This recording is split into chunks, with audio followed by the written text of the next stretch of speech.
Niger, there's been jubilation, celebration. But ECOWAS and the West, the military junta, a study said sub-Saharan Africa experienced 80 successful coups and 108 failed coup attempts between 1956 and 2001. That's an average of 4 coups a year. Coups were always staged because of corruption, and they told us massive corruption, mismanagement, and poverty of the people in whom power belongs. These problems are worse today. Corruption, mismanagement, and poverty are worse today, compounded by COVID. Our governments tell us. The guys in Niger just joined the likes of Mali and Guinea, who toppled governments there for the same reasons. It is estimated that the number of extremely poor people in sub-Saharan Africa has crossed the 500 million mark. That is half the population. Yes, the youthful African population. Only 42% of people in 19 African countries still believe in removing non-performing governments by elections. Is Africa back to the era of military regimes? Are they justified? The finance minister continues to turn parliament into Bible stories and important scriptural references. This time, he sets his sights on the expression, turned the corner. So, how does he explain that he has managed, or the government has managed to turn the corner when this economy is in dire straits? Broke, inflation, terrible. People today buy kenke 5 cedis and they are not satisfied. A ball of kenke. The Bank of Ghana, the central bank, makes historic losses and attributes a majority of that, or 90% of that, to DDEP. Questions coming up. DDEP was that people's monies with you. You decided to make those people suffer. How do you make losses as a result of that when the money was not yours? Housing, and I refuse to call it affordable housing.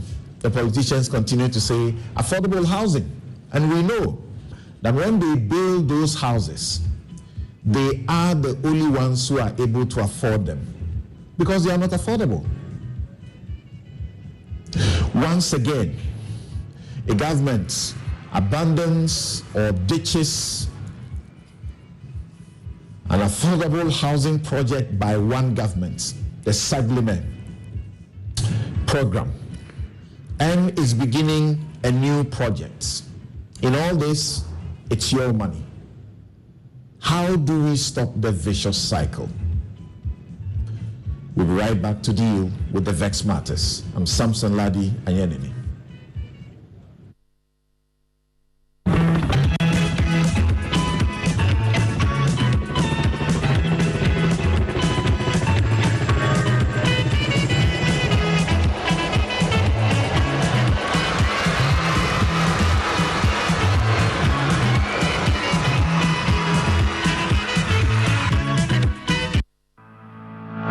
Decades, we have helped businesses connect with their trade partners all over the globe. From Ghana to close the window small. Your room be too bright, oh. Why, you be vampire where you know they like sunlight? Oh, my guy, my eyes. Behind the PC problem. In the sun problem. Common light bulb self. This no matter. I beg go Robert and Sons.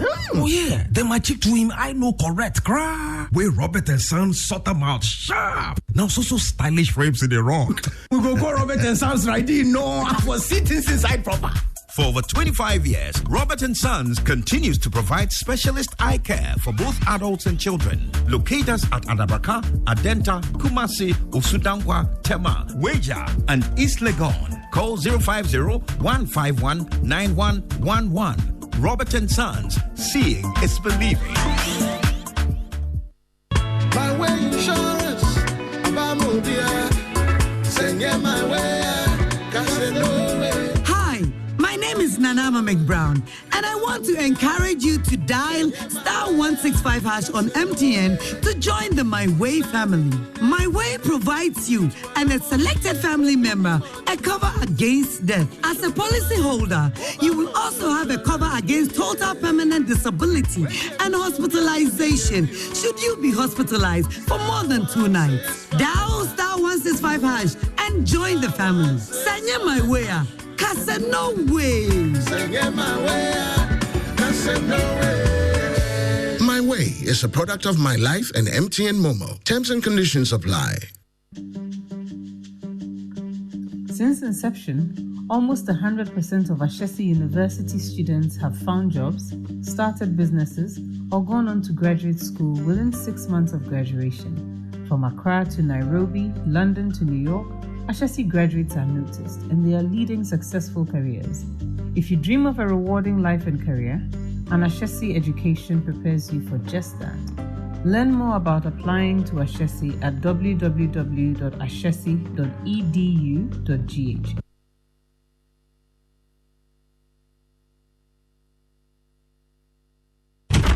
Oh, Charlie, close the window small. Your room be too bright, oh. Why, you be vampire where you know they like sunlight? Oh, my guy, my eyes.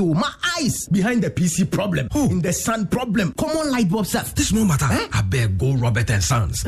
Oh yeah, then my chick to him, I know correct. Cry. Where Robert and Sons sort them out sharp. Now so stylish frames in the rock. We go Robert and Sons right in. No, I was sitting inside proper. For over 25 years, Robert & Sons continues to provide specialist eye care for both adults and children. Locate us at Adabraka, Adenta, Kumasi, Usudankwa, Tema, Weja, and East Legon. Call 050-151-9111. Robert & Sons, seeing is believing. My way insurance, Bamobia, send my way, My name is Nanama McBrown, and I want to encourage you to dial *165# on MTN to join the My Way family. My Way provides you and a selected family member a cover against death. As a policyholder, you will also have a cover against total permanent disability and hospitalization should you be hospitalized for more than 2 nights. Dial *165# and join the family. Sanya My Way. Kasa no way. My Way is a product of My Life and MTN Momo. Terms and conditions apply. Coca-Cola Roundabout, close to Fidelity Bank, Stanchart Ichironuma.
Nyaro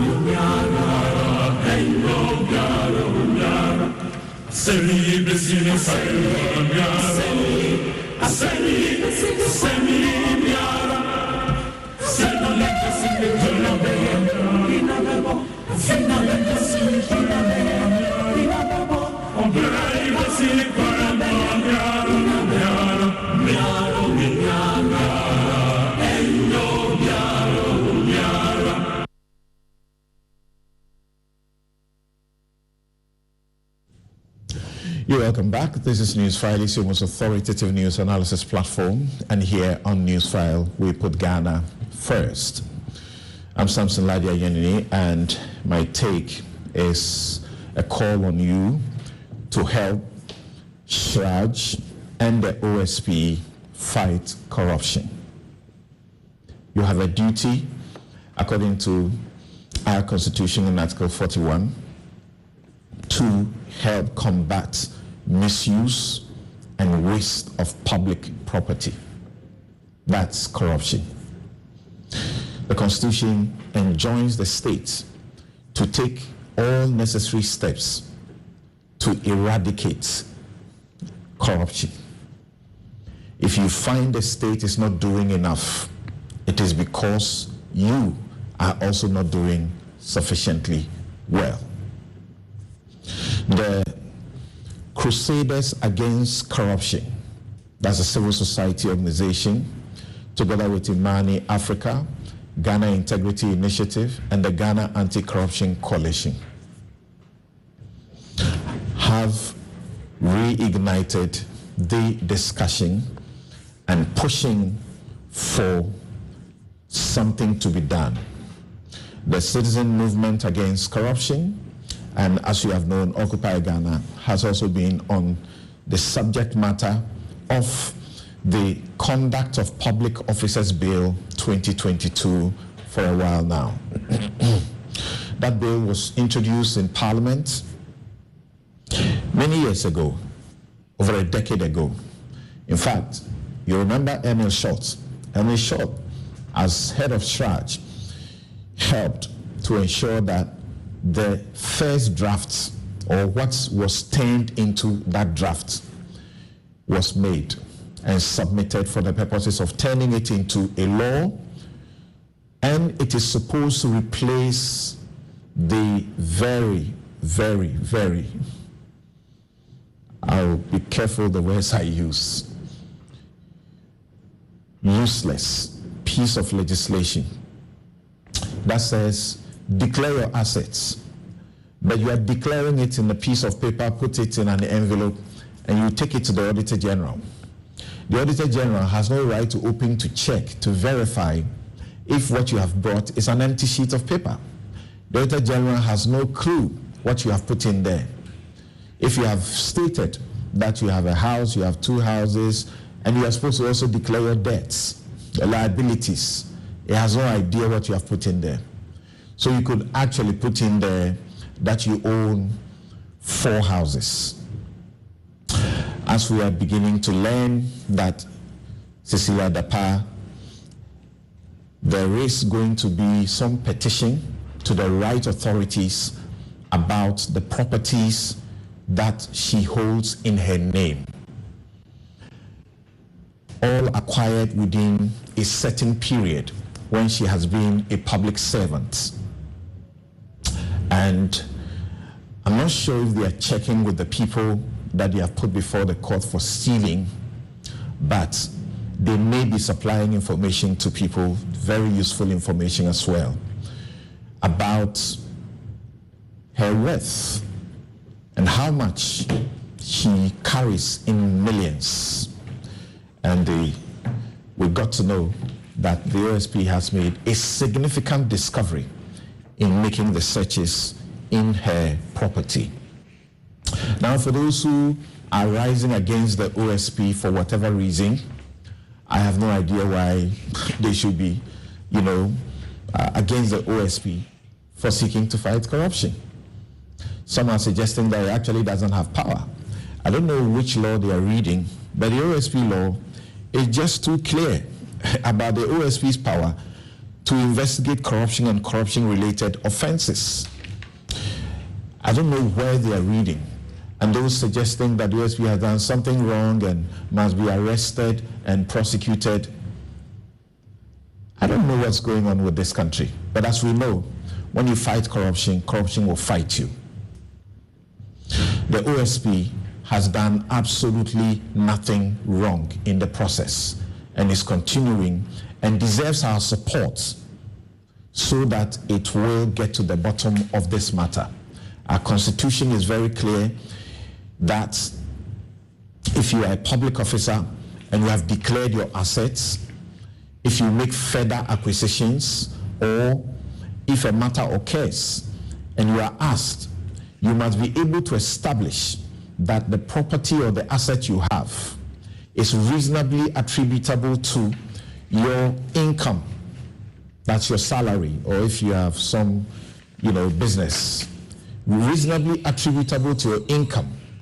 Reasonably attributable to a gift. Maybe you got it as a gift.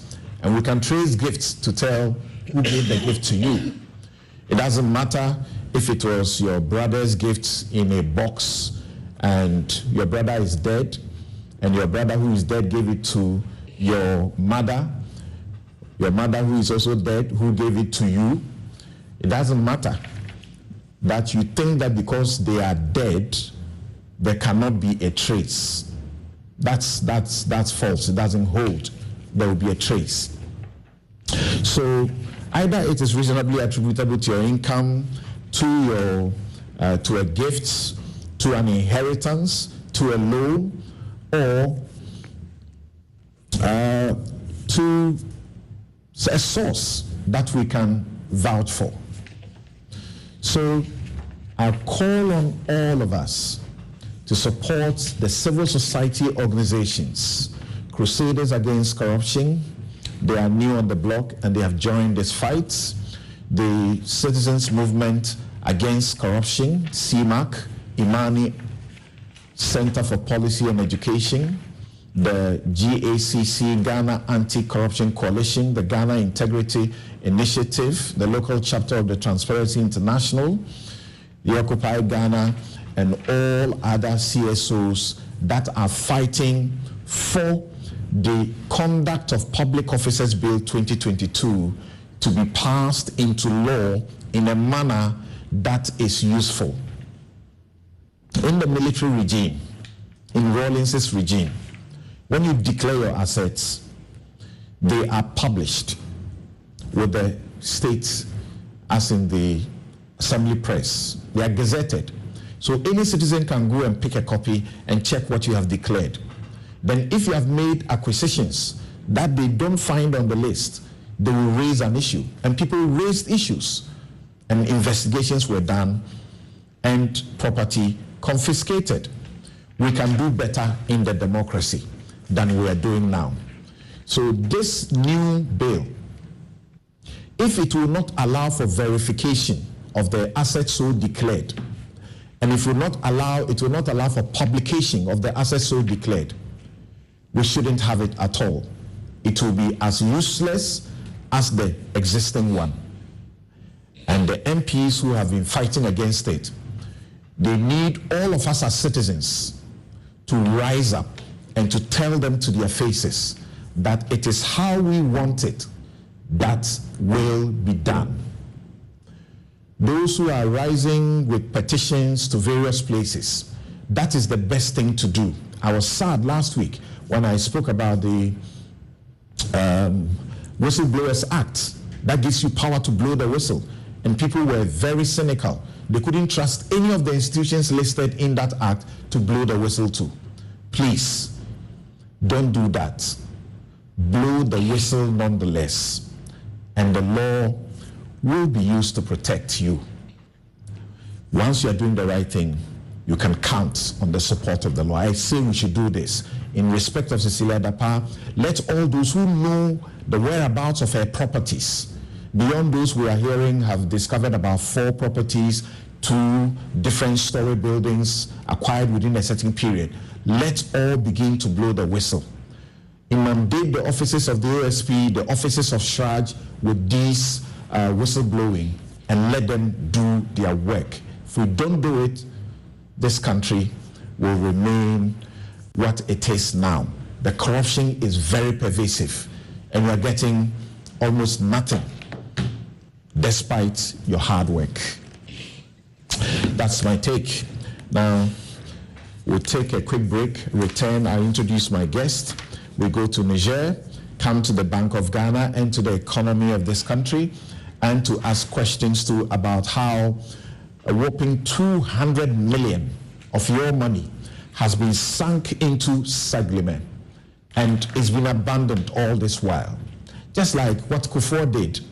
Then the NDC came, they abandoned the affordable projects and decided they wanted to do a new one, STX. We know where that ended us, right? Guess what? If you sit back, it's your money.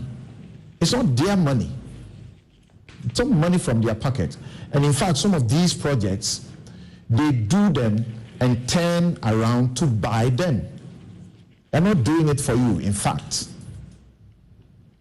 We'll be right back.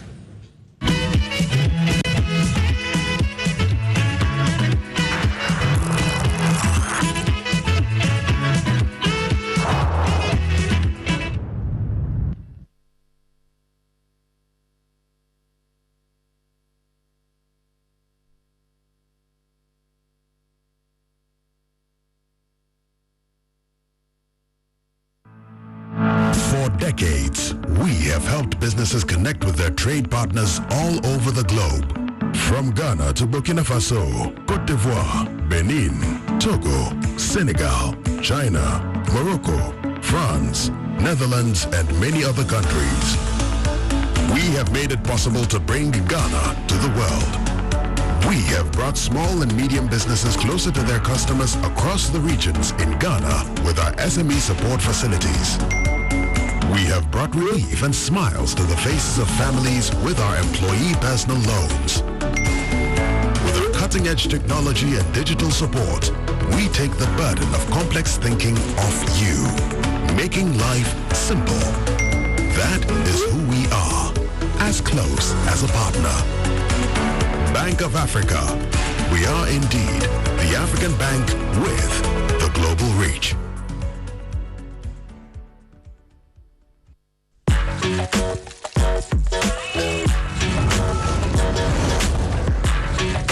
You are your own person, unique, one of a kind, special. That's why you deserve everything tailored to suit your particular taste, your preference, your needs. Just like MTN Just For You. You can get customized offers tailored to who you are. Dial *141# or use the MyMTN app to get to choose from a variety of offers made just for you.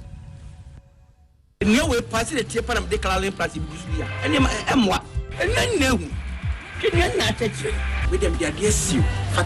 As I can introduce DBS Lifestyle Guest Trust amount. They say, baby, I say, Yama minimum the day.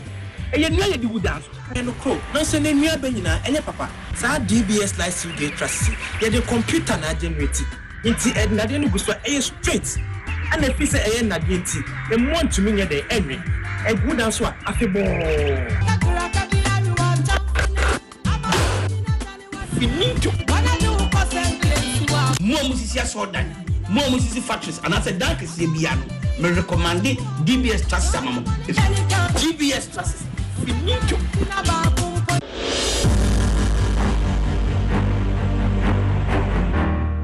My name is Tina. I am a person living with HIV. I got to know my HIV status after I gave birth and lost the child because of HIV.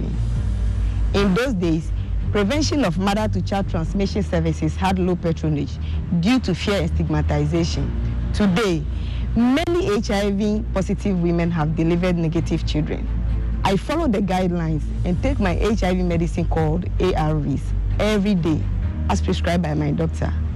This makes me strong and healthy, and also prevent me from passing HIV onto any future child. Please, avail yourself for PMTCT services when pregnant. It is the only way to ensure you do not pass the HIV onto your baby during birth or pregnancy. If you have tested for HIV recently and it was negative, test again when pregnant.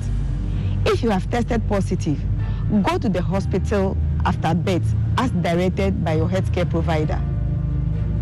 Your baby will be given medicine immediately and tested to ensure baby and mother are well. Let us work together to have an HIV-free generation. Our children must be free to shine.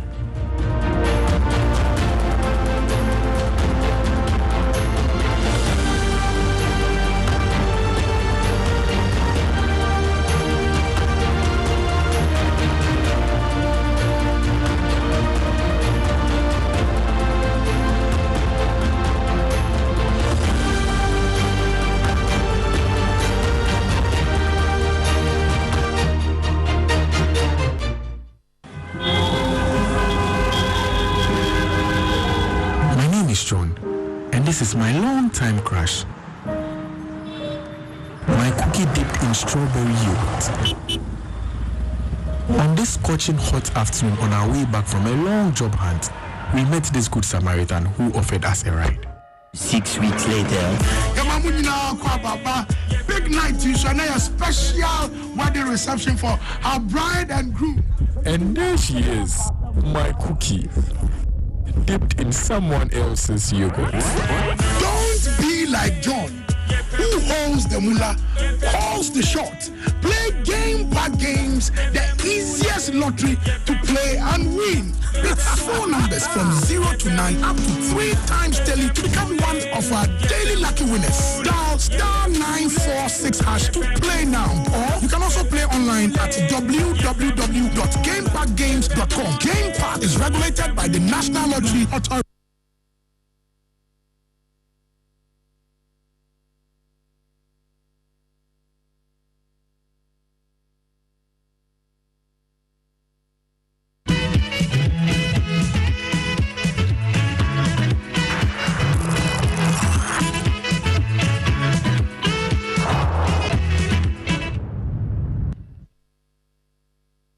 Regarding certain foreign partner powers, we, like the overwhelming majority of the people of Niger, were surprised by their eagerness to condemn the seizure of power by the National Council of the Safeguarding of the country, to pronounce sanctions against Niger and its people, and to put a de facto end to their security cooperation.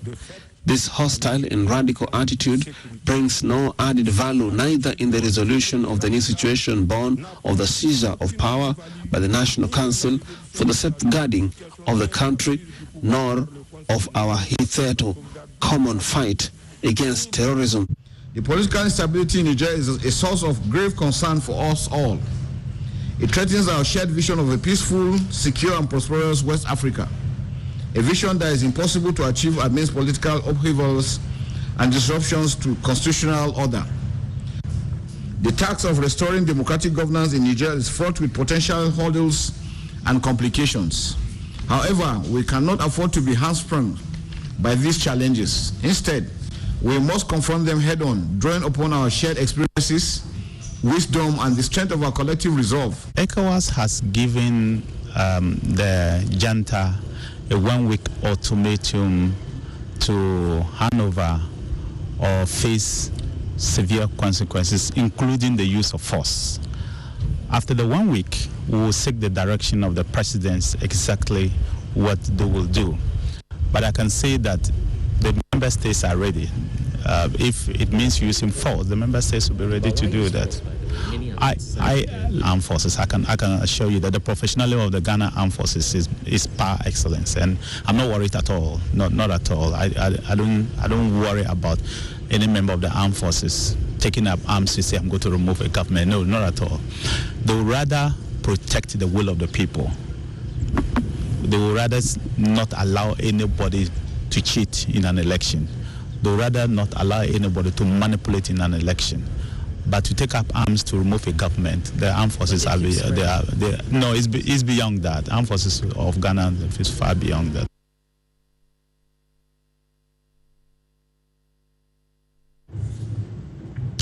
Right. So as Dominic Nitu, the defense minister, was talking about the intervention which will be for the protection of the will of the people, the question that has to be asked is, in Niger, what is the will of the people? They're on the streets, and there are thousands, and they are very, very jubilant about what has happened.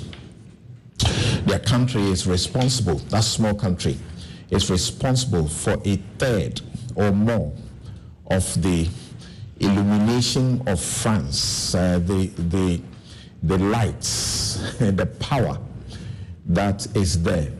But in their own country, we're told a very small number of that population has seen electricity, but they are responsible for a third of what powers France. Right. I'm joined by Professor Kwesi Enin, Director, Faculty of Academic Affairs and Research, Kofi Annan International Peacekeeping Training Center. Kwejura P.J. Chia is Associate Professor, School of Law, University of Ghana, Legon. They are our guests, helping us to briefly look at the issues coming out of Niger and the attempts by ECOWAS, of course led by its leader, Bola Tinubu of Nigeria, to seek to take some steps there. Gentlemen, thank you so very much for making time to join us this morning. Yes, Professor Enin, thank you very much. First of all, do you, as I asked in my introduction, do you think that Africa is back to the era of military regimes, or we should continue to treat these as isolated situations? I referred to a study that showed that sub-Saharan Africa has experienced 80 successful coups and 108 failed coup attempts between 1956 and 2001. And that says an average of 4 coups in a year. And as we know, when coups were rampant, they were staged in the name of corruption, mismanagement, and poverty. Well, the reports are replete that these problems are worse today. There is devastating poverty, particularly in Africa. And African governments are happy to just attribute it to COVID and sit back. So what do you think? If you have a population, 500 million, that's half of the population is in poverty. And when it comes to the survey in 2019 and 2020, Afrobarometer survey about corruption, the people believe that corruption is pervasive, and yet there is a scare to report for fear of retaliation. And the survey in the year again revealed that 42%, only 42% of people in 19 African countries believe in removing non-performing governments by the ballots.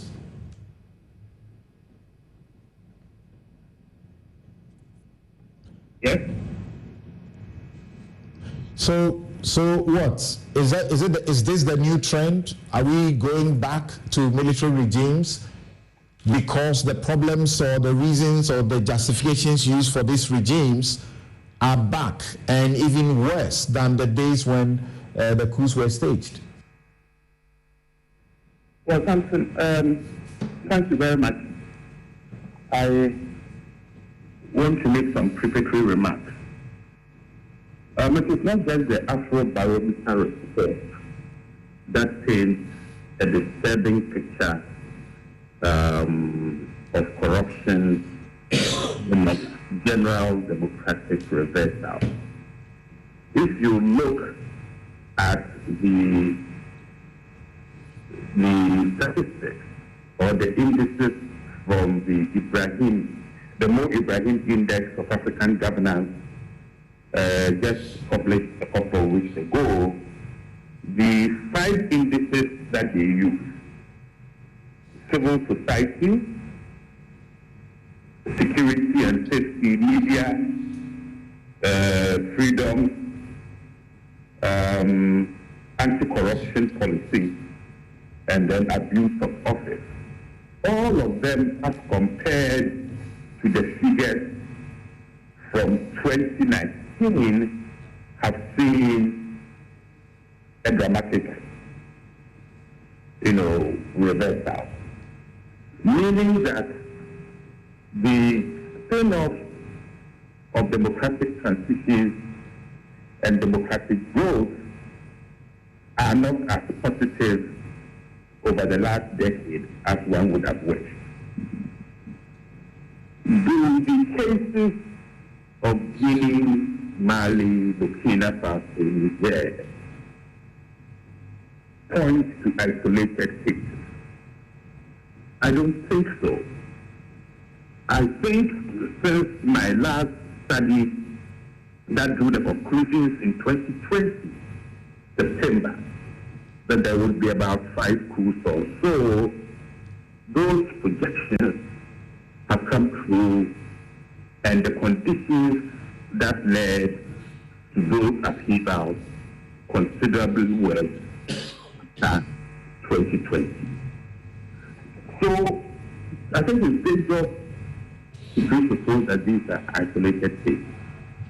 Furthermore, the very nature of geopolitics and strategic imperatives of the Sahel and West African states have shifted dramatically, so that those who play critical roles are not the same people or the same states in critical roles probably 5 years ago, 10 years ago. So we need to understand the drivers of these changes, dramatic changes. And what are those? One relates to the demographics and the capacity of government to speak and respond positively to the shifting sands of the democratic expectations of what democratic governance is about.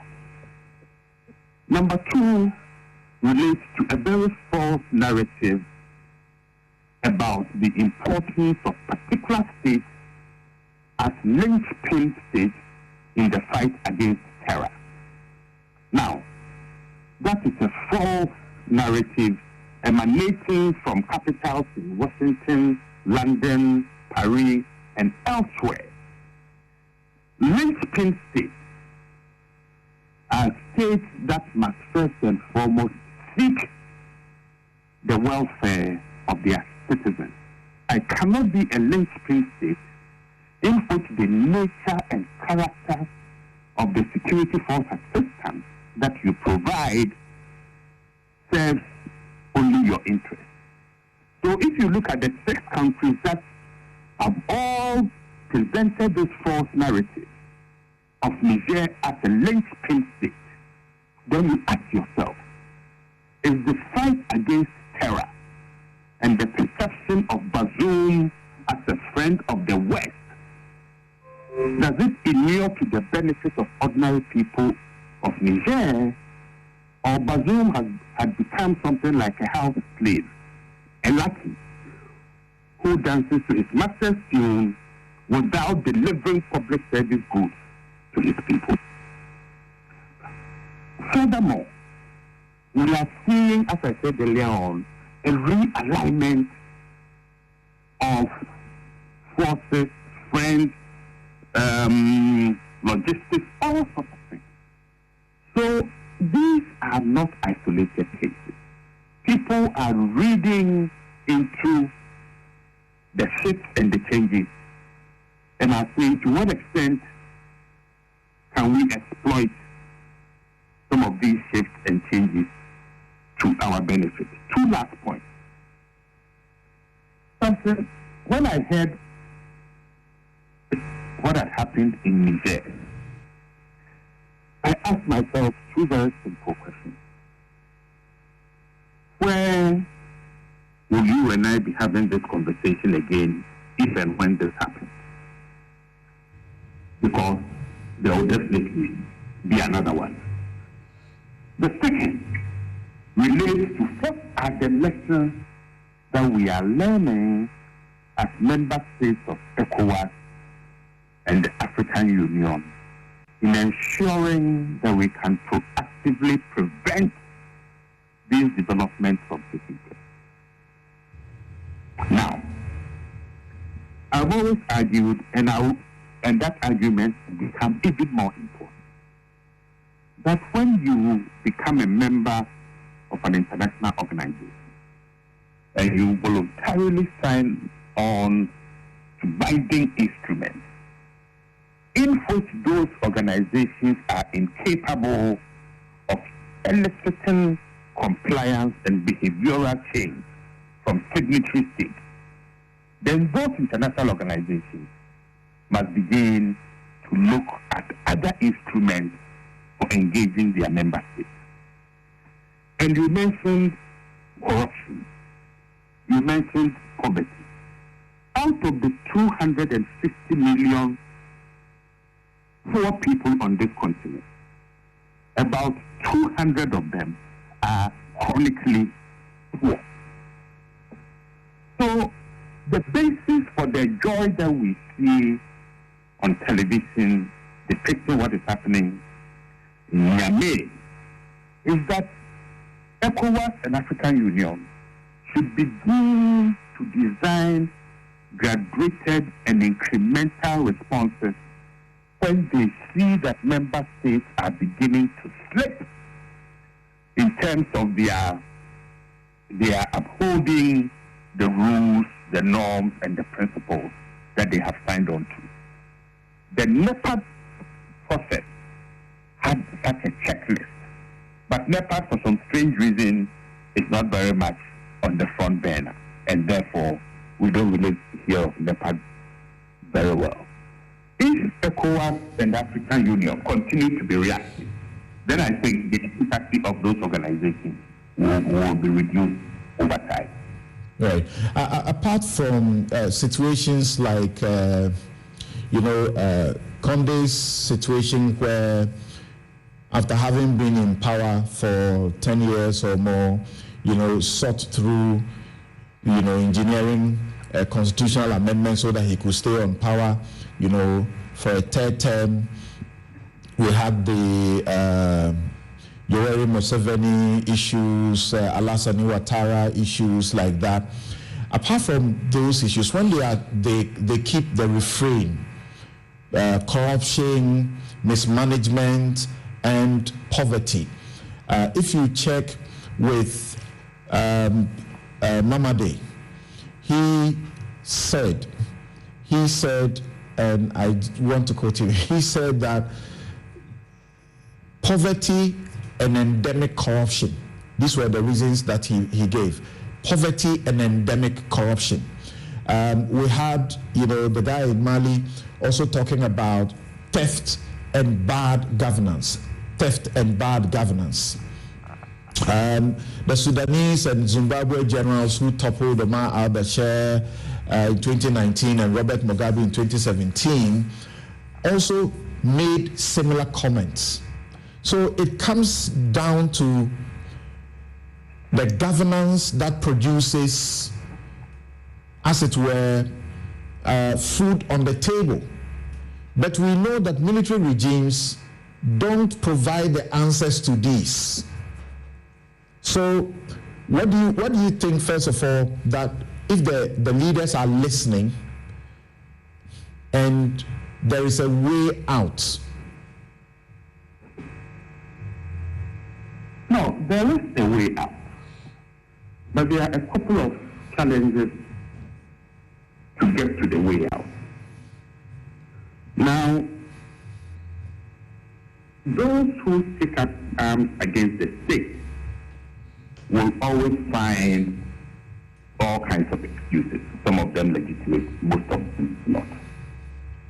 And let me make this point also, that in talking about coupism is because, and I like the point you made, are the leaders listening? Were they to listen? These are desperate cries for changes in the character and the quality of governance.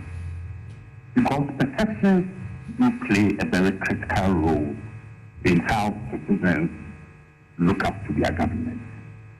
Perception is very key. Now, we also know that coup d'etat undermine the military as an institution itself. So if you talk to a number of serving and retired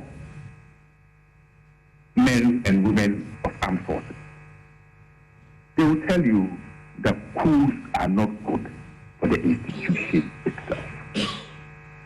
That being said, the onus lies on those who have willingly and on their free will come to the populace and giving their word on their honor that they will work tirelessly to deliver public service goods. When the public perception begins to shift, that the promises that were given were either false or were deliberately manipulated, knowing that the promises could not be kept, then it raises the question as to whether that process that led to the victory does not undermine constitutionally, because it was based on hype. And I think that is what the Liberian president, George Weah, is talking about constitutional coups. And I think he's consistently been very concerned that there are ways and means in which constitutions are undermined and overthrown, in which gangs are not involved. So I think we need to broaden our conceptions and understanding about. Referring to George Weah, this is the statement that is attributed to him. I understand from a certain quarter that there's some denial of it, but this is a statement. This is a statement that is attributed to him. Quote: "As long as ECOWAS tolerates institutional coups that allow lifetime presidencies and fraudulent declaration of election results, manipulation of judicial announcements, there will always be military coups. And we cannot condemn military coups when we do not condemn those who carry out institutional coups. ECOWAS should work for the interest of our peoples."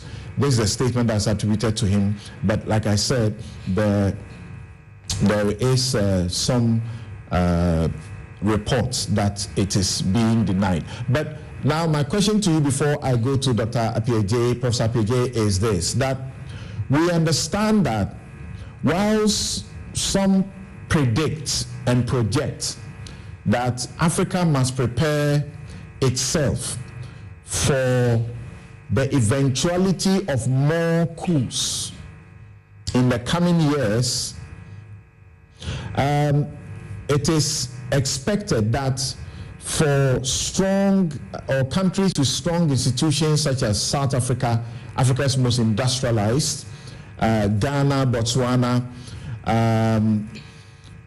may not suffer such fate, but the poorer and more fragile states, Mali, Niger, Chad, Guinea, where we have seen these things repeat themselves.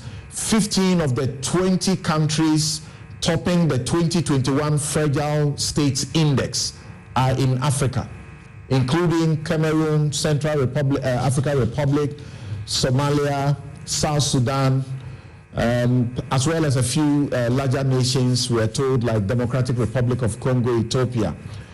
So, and of course, Nigeria is also mentioned in there, our most populous country in Africa.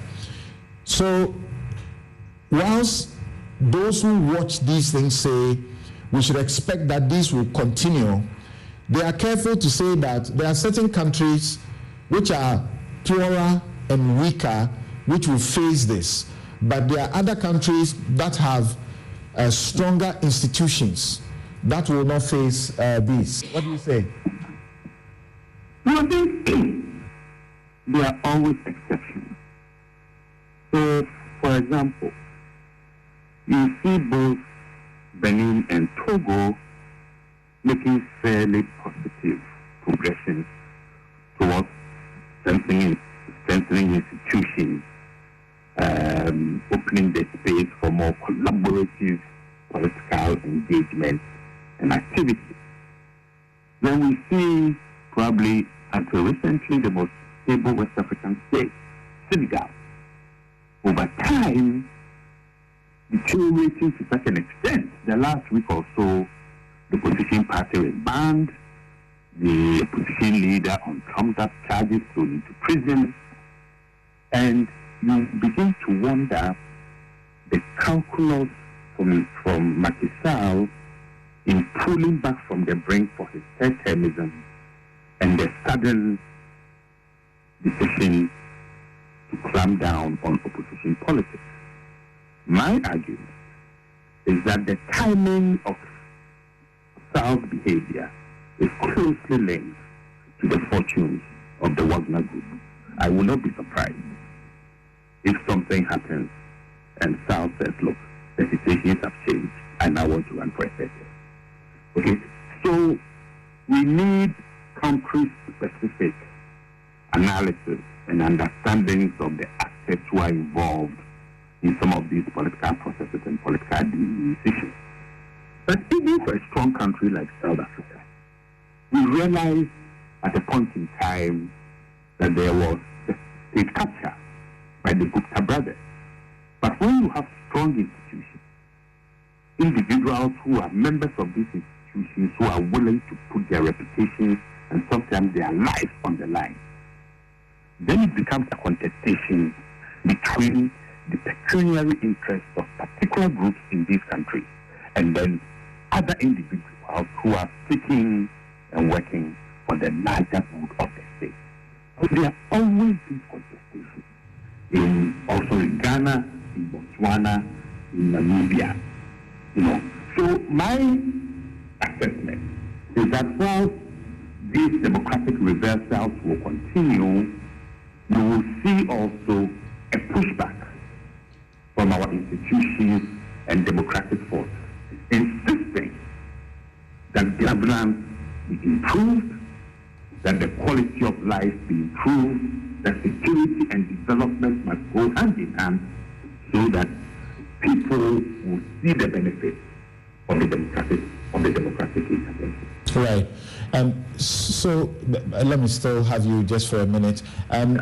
We know that the ECOWAS leader Bola Tinubu, president of Nigeria, is taking steps and calling on the community for solidarity towards reversing what has happened to Mohamed Bazoum. Now we have the northern senators of Nigeria, of course, because of the closeness, and we understand that these people, the population in Niger depends heavily, on some importation as far as food and other things are concerned from Nigeria. They share border with Sokoto, Kebbi, Katsina, Zamfara, Jigawa, Yobe, and the Borno states. And they say that the manner in which ECOWAS is seeking to intervene will adversely affect the country and may even lead to a certain, war in the sub-region. So they believe that the approach should not be military. It should be talking. Mali, Burkina Faso, and Libya, also they believe that will be affected if military force is used. You don't share that view? I will nuance it even further. For those who know their history of West Africa and the way ECOWAS was established, led by Gowon and Achampong, our own late Colonel Achampong. And if you read Achampong's speech at the inaugural meeting of ECOWAS, those military heads of state who met were driven by a larger of community and integration, and understood, or their advisors made them understand the complexity, but also the interdependence among these different nations. Because beneath the nation state are the sub-nationalities that crisscrosses our boundaries. And if you get me to your studio one of these days and you put a map of West Africa on the screen, and I'll show you the caravan paths, the villages and the towns where people are, then you'd understand the admonition for caution. Nigeria's biggest dam, the Kanji Dam, was built because there was an agreement between Niger and Nigeria that Niger should not dam its portion of the Niger River. So you may want to cut off electricity now, but that goes against the established interest of Niger. That's number one. Number two, I think I understand President Tinubu very well. New president, democratically elected, he has a challenge in court.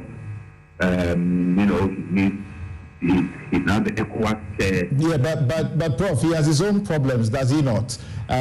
His legitimacy. What I'm saying. His legitimacy within Nigeria itself is a subject of a challenge.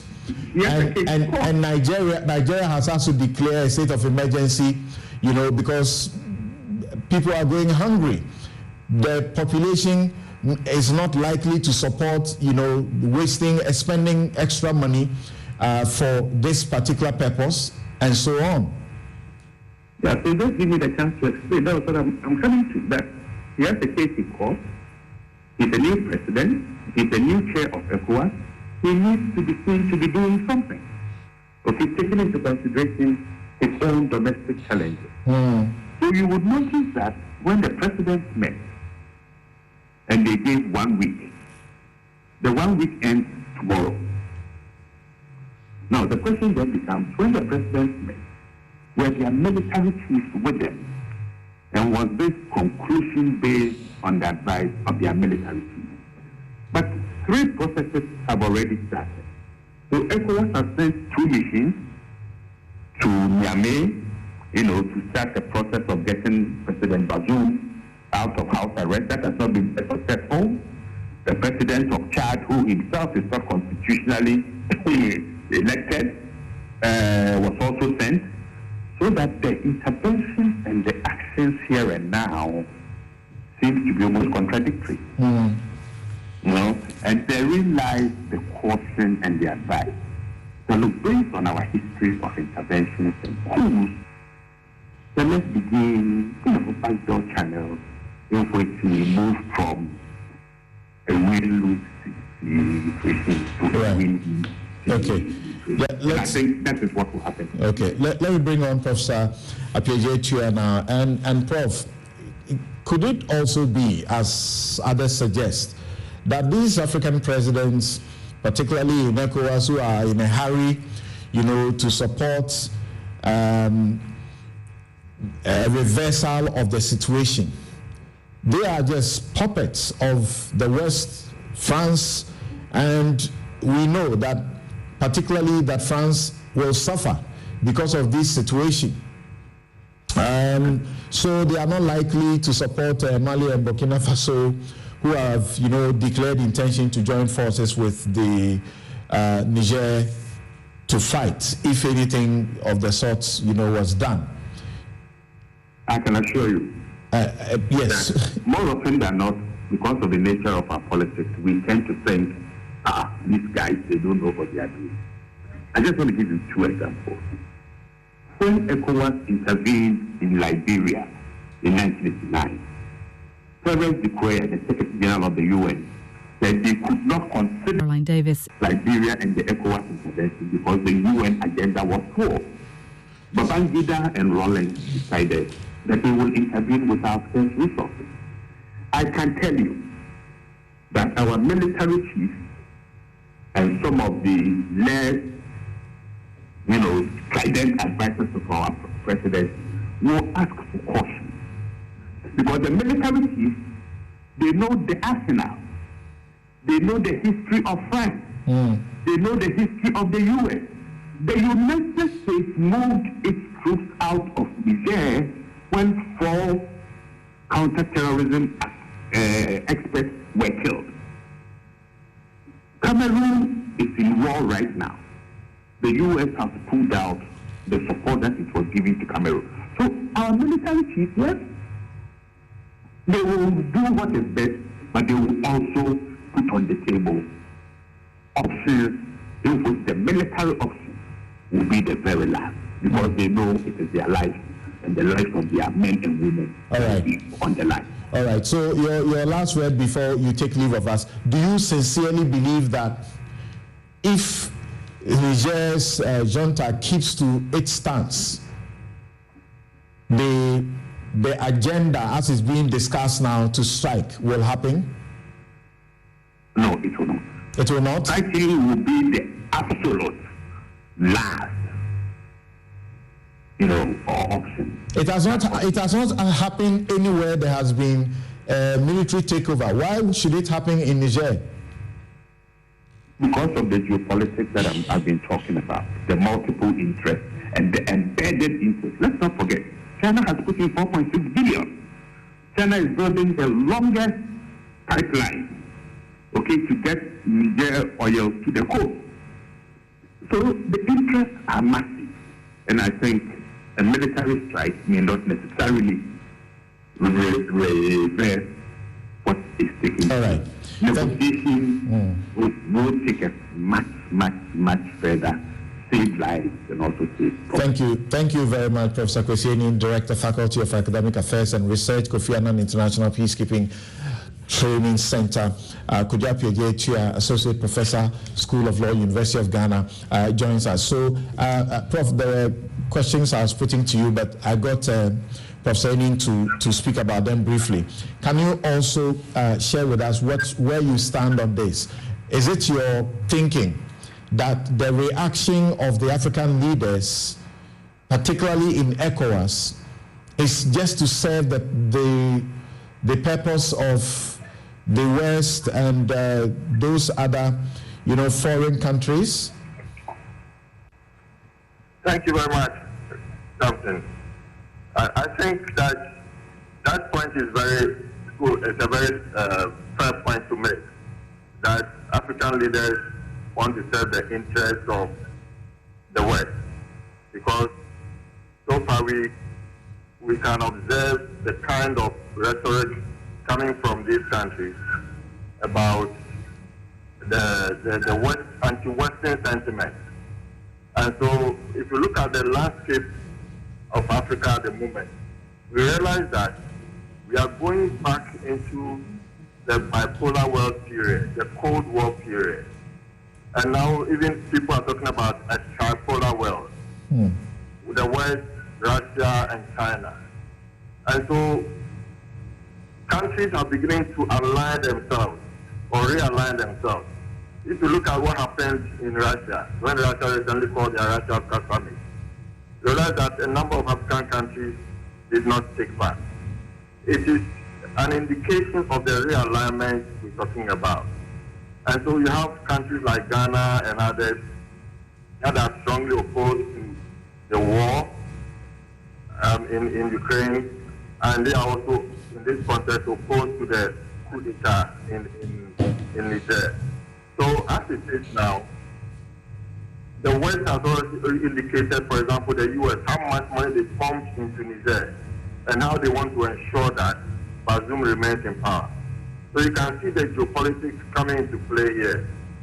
But apart from that, African states themselves, especially West African states, are also trying to fail to recognize that when there is a coup d'etat, it is not only about the fact that there's an unconstitutional attempt to change government, but there are also other unconstitutional changes in government which point in the face of African leaders that there is a problem with maladministration, there's a problem with corruption, there's a problem with bad governance. Because when you look at the Lomé Declaration on unconstitutional changes in government. It talks about coup d'etat, yes. It also talks about changing government through mercenary activity. It talks about changing government through civil war or coup d'etat. These are where, if you can say, violence is involved.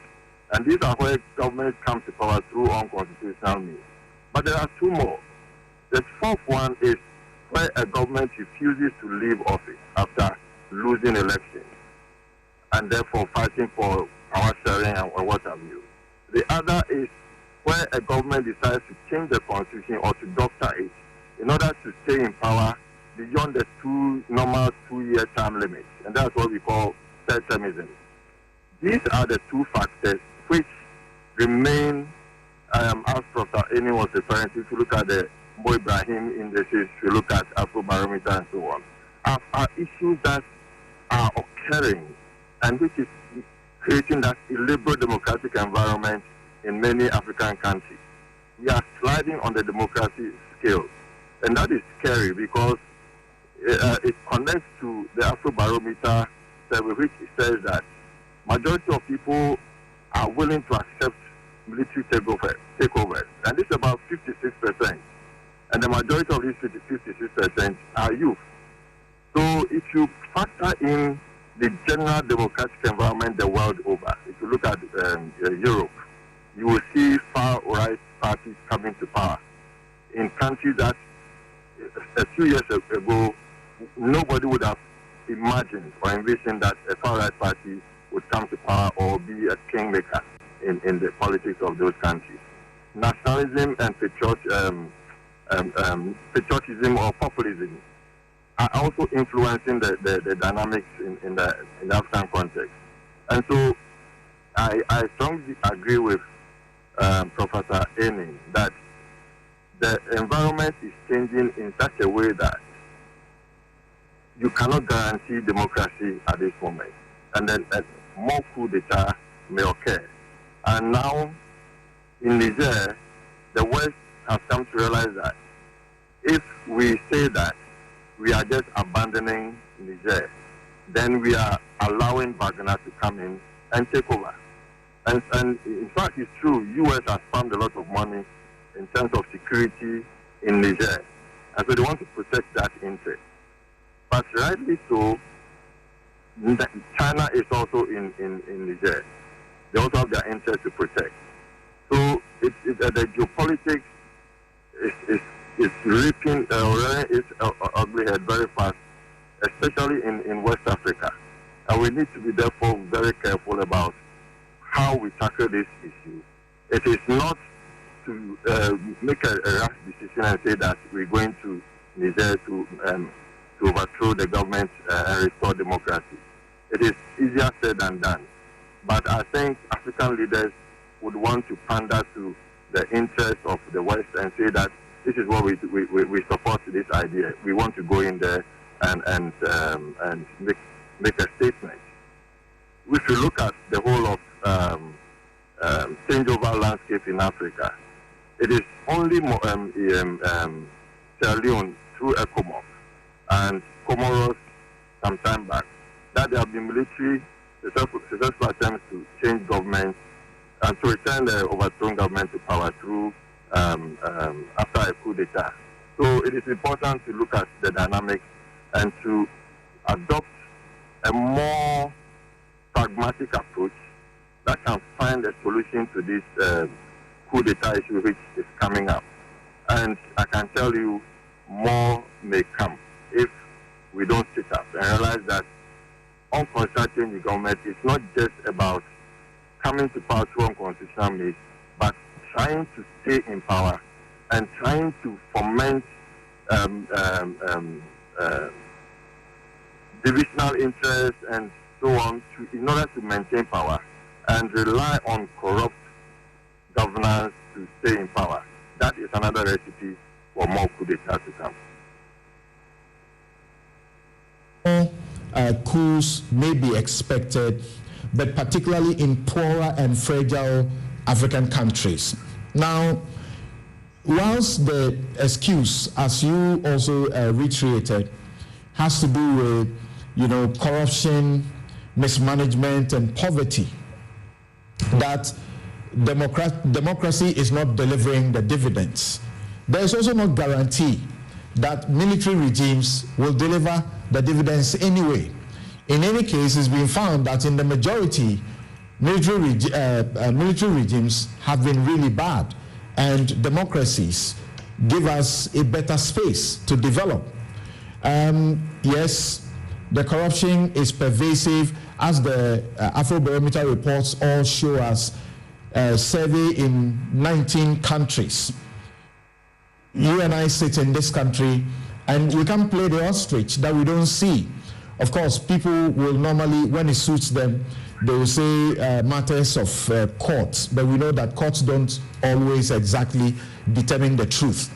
Ordinary people can see the corruption. They can see it, they can feel it. They may have difficulty in tracing the exact source of the corruption. But we sit in this country and we can see it clearly. A party comes into government. This particular party has been in government for a while now. And we know people who didn't have anything, who have suddenly become millionaires in the country. And you may say you can't accuse specific people because you'll be taken to court. But the people are seeing it. Do you think that the leaders in these democracies are taking any lessons that this same matter of corruption, which is the biggest, mismanagement, which also leads to poverty, is what will make them suffer? Well, in the first place, let me say that military regimes don't come in to solve any problem for any country. If we just take the example of Mali, Burkina Faso, and Guinea-Bissau, they said that they came to power because of the security situation, and they will make it better. Has it become better? Certainly not. A secondary issue they also raised is corruption. Has corruption been dealt with? Certainly not.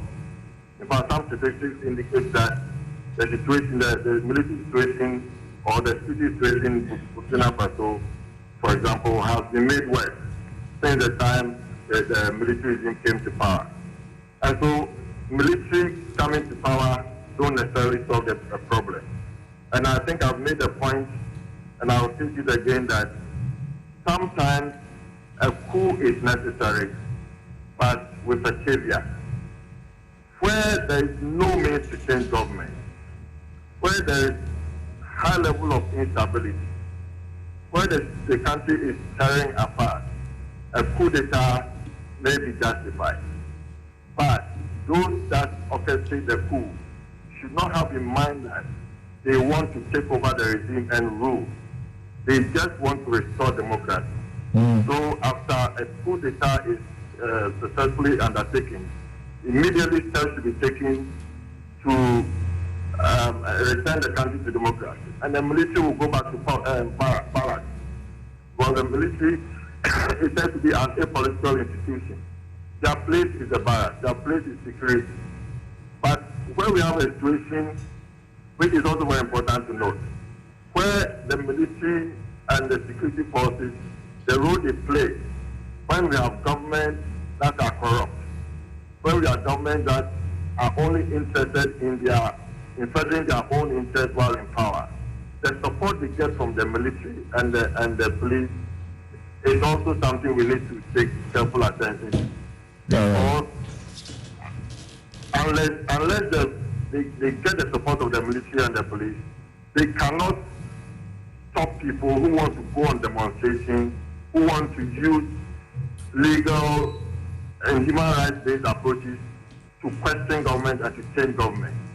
So if they want to go on demonstration and the police, the power of the police unleashed on them to disrupt demonstrations, to shoot at people and so on, the military and the police are supporting the regime.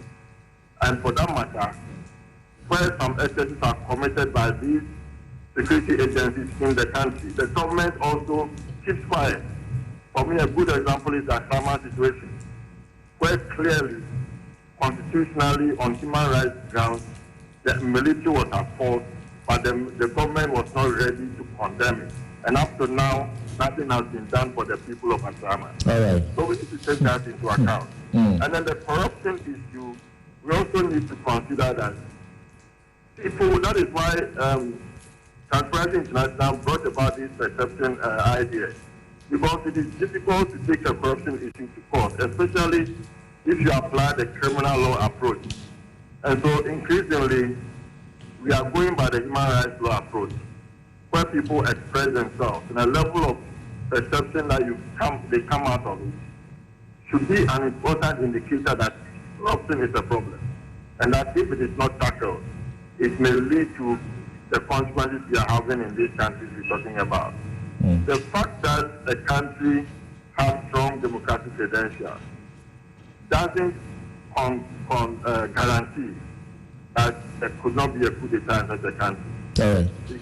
Because if you look at the example of Senegal, Macky Sall has, in a few number of years, completely changed the democratic fortunes of Senegal. When there were a number of coups d'etat in Africa in the 60s and 70s, Senegal, Sierra Leone, Botswana were some of the few countries that had or maintained strong democratic credentials. But Macky Sall has turned everything after that in a few weeks. And the possibility of a coup d'etat in Senegal cannot be guaranteed, made it possible. All right. Thank you very much. Kujia Piejetua is Associate Professor, School of Law, University of Ghana. We take a quick break, and when we return, Dr. Theo Champion, Political Risk Analyst and Economist, Isaac Adono, MP, Boga Central, and Member Finance, Trade, Industry, and Tourism Committees of Parliament, Dr. John Ampontia Kuma, MP, Ejosu, and Deputy Minister of Finance will join us to check how exactly the corner has been turned.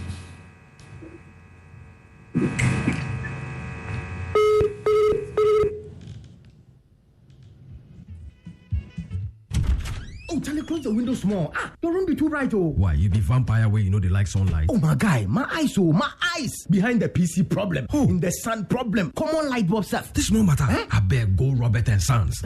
Oh, yeah. Then my chick to him, I know correct. Cry. Where Robert and Sons sort them out sharp. Now, so stylish frames in the rock. We go Robert and Sons right in. No, I was sitting inside proper. For over 25 years, Robert & Sons continues to provide specialist eye care for both adults and children. Locate us at Adabraka, Adenta, Kumasi, Usudankwa, Tema, Weja, and East Legon. Call 050-151-9111. Robert & Sons, seeing is believing. My way insurance, Abamobia, send my way, My name is Nanama McBrown, and I want to encourage you to dial *165# on MTN to join the My Way family. My Way provides you and a selected family member a cover against death. As a policyholder, you will also have a cover against total permanent disability and hospitalization should you be hospitalized for more than 2 nights. Dial *165# and join the family. Sanya My Way. No way.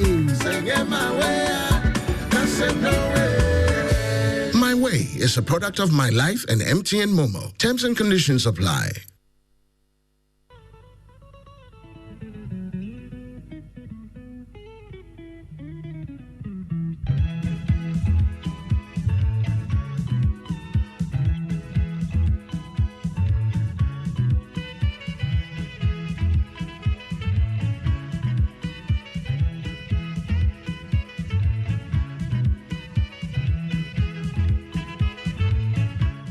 Is that still there? Pascal explains that the wells can store many, many messages. The boss is not so pleased anymore. If you haven't upgraded your contact center yet, it's time to get business done better with MTN Business.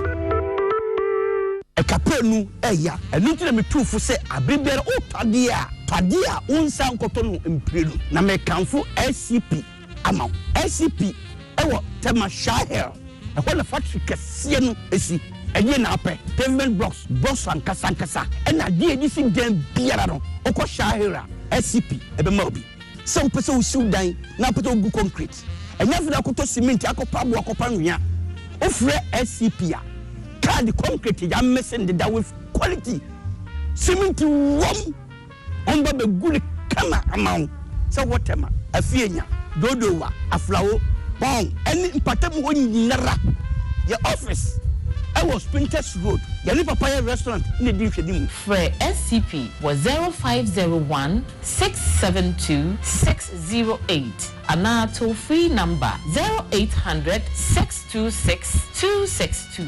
Number 1 from here, 2 and 3 from here, 5 and 6 from here. For now.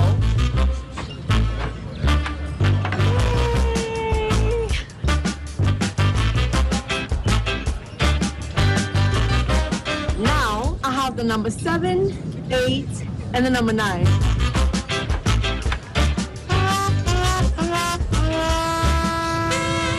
You need number 10.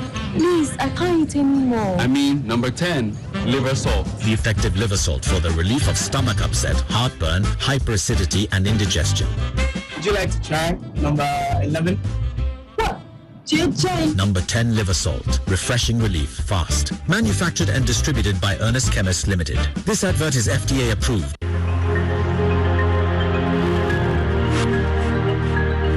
Hi, good day.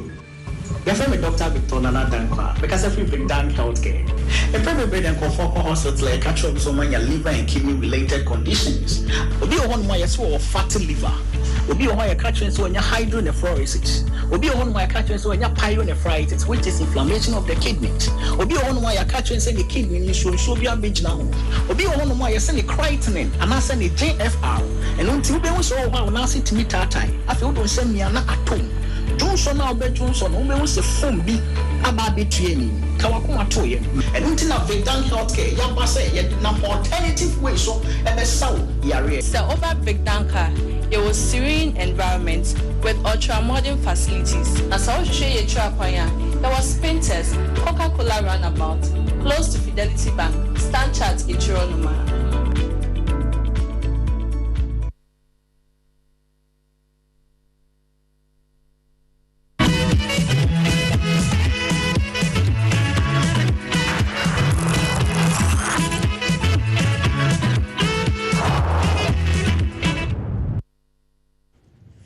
Welcome back. This is News 5. It's your most authoritative news analysis platform. Is brought to you by the candid sponsorship of Bank of Africa, as strong as a group and close as a partner. MTN everywhere you go.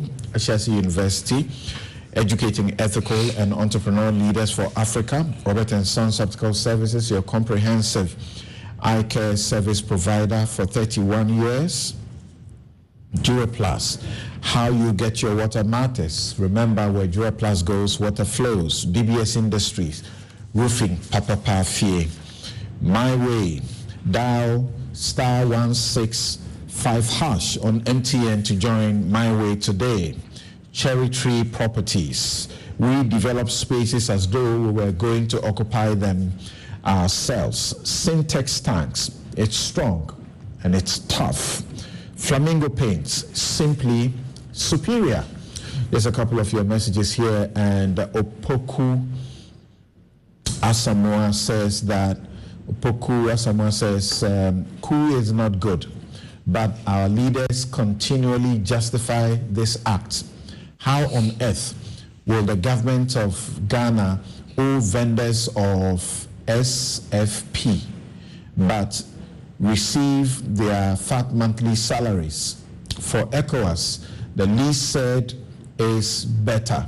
Someone's election is contested in the court and he is elected as what?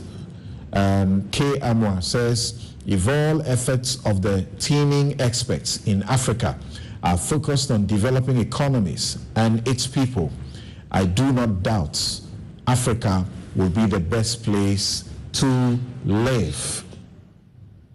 Dr. Park Clement says, why is ECOWAS considering a military intervention to restore democracy in Niger when 3 other nations in the sub-region where democracies were overthrown did not attract the same reaction from ECOWAS? Where are the principles? Honestly, I think such a move will be counterproductive with dire consequences for the sub-region. Kwekwe Nchubuesiaku says, I think anybody who supports a coup d'etat does so because they believe they have nothing to gain from the prevailing democracy in their country. Whoever is confident that there could not be coup in their country must therefore do a research as to how many people in their country believe they have anything to gain from the prevailing democracy. Those who stage coup d'etat would often gauge the mood of the people, whether or not majority will support takeover of power. Musa Abatora says, I'm not in any way in support of coup d'etat, but the unprecedented coups we are seeing today is a result of corruption and mismanagement. For instance, what's happening under Akufo-Addo and Bawumia government, where public office holders are keeping their foreign money in their bedrooms, appear no different from what is happening in Niger. Please, they keep it in a box. That is also a place to save, isn't it? They keep it in a box. People buy all sort of jokes here in this country. Now, this one says, let the people decide what kind of leadership they want. If ECOWAS is interested, so-called democracy over the welfare of the people, ECOWAS has lost its legitimacy. Alhaji Suleiman shared that one, and that will be my final message. Or I should just read this. So I don't say African leaders are a disgrace to humanity and puppets of descendants of our colonial masters, whom our forebears chased out of Africa. Right, now let's go check if we have managed to, as it were, turn the corner as far as the economy is concerned, as trumpeted by Ken Ofori-Atta, the finance minister, and opposed by the minority in Parliament. Let's go to Parliament to listen to this and return to the studio to my guests. Mr. Speaker, total oil production from all the producing assets within Ghana was approximately 18.5 million barrels from January to May 2023. This translates to an average production of 122,000 barrels per day. Total gas exports to the gas processing plant at Atuabo and the onshore receiving facility. Mr. Speaker, the cash waterfall mechanism and the natural gas clearing have been used to equitably distribute revenues in the sector. Under the updated ESRP, the cash waterfall mechanism is being reformed to ensure mandatory compliance to provide cash flow predictability to key players, IPPs and state energy entities within the energy sector. To address the impact of excess capacity payments on the economy, government has sustained collaborative engagement of IPPs. Currently, IPPs are being engaged to restructure their accrued outstanding balances and eliminate payment shortfalls and arrears accrual in the sector.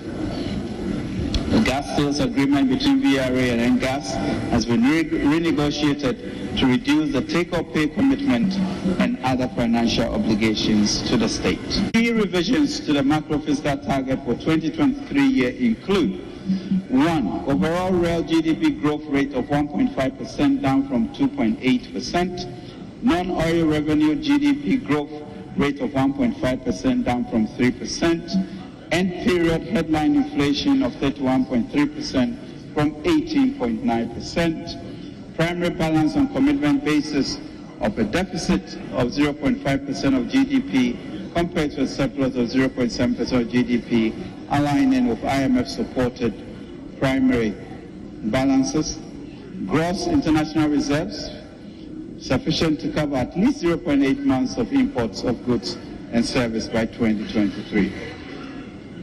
Mr. Speaker, revisions to GDP or projections, the overall real GDP growth for 2023 has been revised to 1.5% from 2.8%, and non-oil real GDP growth has also been revised to 1.5% from 3%. The downward revision in projected growth for 2023 is an indication of a broad slowdown in the three sectors of the economy as a result of factors such as the fiscal consolidation plan and difficult global conditions.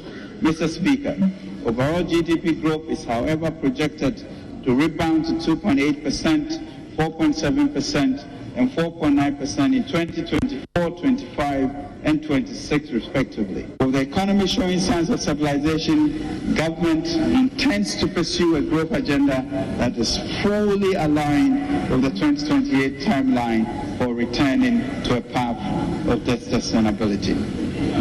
Mr. Speaker, given the limited fiscal space as well as our determination not to accumulate new arrears, our growth agenda will be mainly financed from domestic and external private sector investments as well as the rationalization of ongoing programs. The approach is to prioritize existing programs that are critical for growth and can be implemented to deliver quick results without huge demands on the available budgetary resources.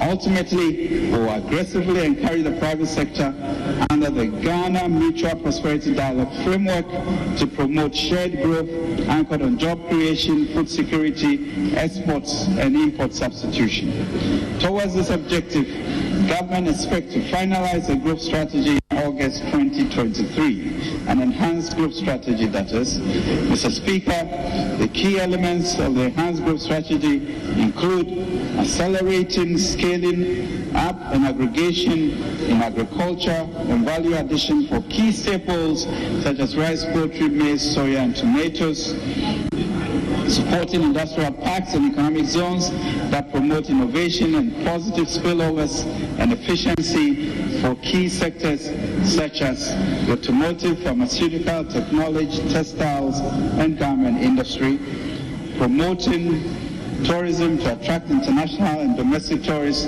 to boost incomes and create jobs, deepening the digitalization of public service to promote efficiency in service delivery and protecting the public purse, expanding housing delivery programs to improve access to jobs and accommodation, and deepening financial intermediation programs to enhance inclusion and entrepreneurship. Ghanaian women had agitated strongly that this media review should address a very important matter, a matter that borders on human rights. And Mr. Speaker, I recall that you also spoke emphatically, which was well received by the Ghanaian people, that the media review should abolish taxes on sanitary pads. It is an embarrassment that such a gross human rights issue. If you compare the price from the foreign sanitary pad, as I speak, it's 15 Ghana cedis per one. The local companies are preparing or producing this particular sanitary pad at a cost of 11 cedis. And I want to ask Honorable Abropa, should we actually collapse the local industries in this country? This government owes road contractors about 15 billion Ghana cedis. That is an example of collapsing businesses. That is lack of jobs because these contractors, Mr. Speaker, 70% of the contractors are not on site. So which project at all is going on as we are talking about?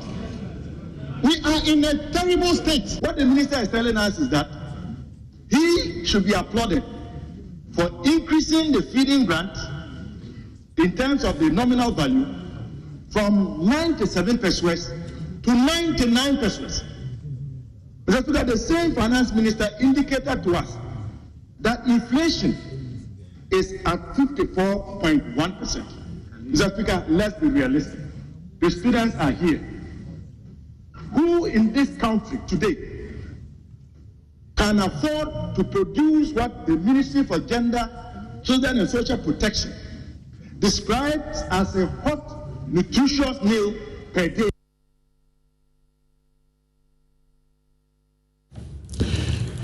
You're welcome back. So we were in Parliament, and I guess Isaac Adongo, MP, Bolga Central, and member Finance, Trade and Industry, Tourism Committees of Parliament, John Amponchia Kuma is MP, Ejuso, and Deputy Minister for Finance. Theo Champong is Political Risk Analyst. I'll begin with Isaac Adongo, who is right here in the studio. The NDC did not even wait after the budget was the media review process. Did not even wait for a minute to begin to criticize this as, a government that is not learning from how it has destroyed the economy. Why so? Good morning to you and to your listeners, particularly my people in Bolgatanga Central. Good morning to Dr. Kuma, my good friend. Samson, is a very difficult situation. The finance minister had a very bitter pill to push down the throat of this country. And he needed to find a sweetener to make it easy for us to swallow it. So the language and everything was quite clear that we were being told that this was an economy that he was paying tribute that was dead. At the end of the day, it is not easy to pay tribute of somebody who dies but didn't live a good life. So it was very difficult. So at the end of the day, it was quite clear that this was a difficult funeral dirge that the minister was singing. And I'll give you a very simple analogy. If you have an economy where it had grown by 4.2% by June, of course you expect that that economy will continue that trajectory. Then they tell you that the economy is now going to take a downward trend and will end the year at 1.5%. It's akin to going to Kumasi, and you are very quick to get to Nkoko. But from Nkoko, you are actually reversing to come back to Bunso to restart the journey. Who does that? How can you move from 4.2% to 1.5%? Some say if you have a taxi driver who earns annually, say 400,000, and he does 200,000 half year, and another 200,000 half year, the two gives him 400,000. What the minister said is that by June, that taxi driver had increased the revenue he got last year of 200,000 by 4.2%, which is about 840 Ghana cedis. But his total income at the end of the year will be 1.5% of the two put together, which is the 400,000 by 1.5. His total income at the end of the year will be 600. What it means is that from that point, he must make losses of 240, so he'll end the year at 600. No, he earned 840 already. You expect this person who has been told that the 840 that has come to you is not for you, and that you are going to make losses, you are going to take your car out. Most of the time you will come home and you don't even have the fuel you sent out there. And you have to go and borrow to buy fuel the next time. And you return without the money that you used to buy the fuel. That is what is going to happen to you from now till the end of the year. So that you now will earn 600 and not 840 you earned at the beginning, at the middle of the year. If this is not a funeral dirge, you are singing to this person, what are you singing to that person? Did he not speak to facts when he said, quote, the economy is showing signs of recovery. The exchange rate has stabilized. Inflation has softened, and interest rates have declined since December 2022. So why was he not quoting the figures? You see, this is a clever, what is softened? What is moderated? Quote the figures and we will understand. So in inflation was 41% in May. It increased to 42% in June. That should tell you that inflation is on an upstick. And nobody celebrates 42.5% of inflation. But it was 54.1 at the peak in December 2022. Why? So he's saying it has declined, and that is a fact. No, I'm saying that if you had 42%, 54%, and you think that it should remain there, then you are not a manager of the economy. Let me tell you why inflation will remain elevated. I'm giving you these numbers from his own budget. Year-on-year growth. Currency outside the banking sector, the monies that they pumped into the economy, are not in the banks. People are withdrawing the money and putting it in their rooms, in their boxes, and under their beds. That alone grew by 44.8% in 2022, just 1 year. Half year, June of this year, it has grown by 41.3%. It means that in 1.5 years, over 86% of the money in the banking sector have left the banks. This will put further pressure on inflation. That's why inflation is on an upstick. You have to look at the fundamentals that are driving the numbers.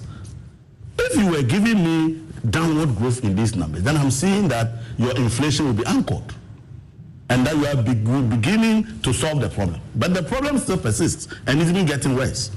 Look, total liquidity in the economy, 2022, grew by 38%. And by half year, it has grown even more than the total year, by 44.4%. How can you solve inflation with these type of numbers, liquidity numbers? Look, currency in circulation, 2022, it grew by 42.8%. And as at half year, it has grown by 38.8%. Reserve money, 2022, increased by 57.5%. And by half year, it has grown by 29.24%. These are the numbers that are driving inflation. So if you see these numbers and you are not scared, look, if you get 57.5% increase in your reserve money, what it means is that this must be multiplied by a factor of 3 to get the money supply in the economy.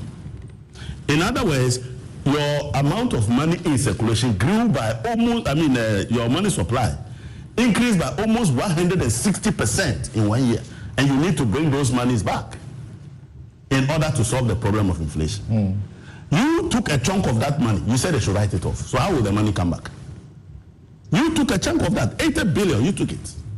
So for those monies to come back in order to effect these numbers to moderate and slow down inflation, you must pay the 80 billion so they lock that money out and that money is not back in the economy.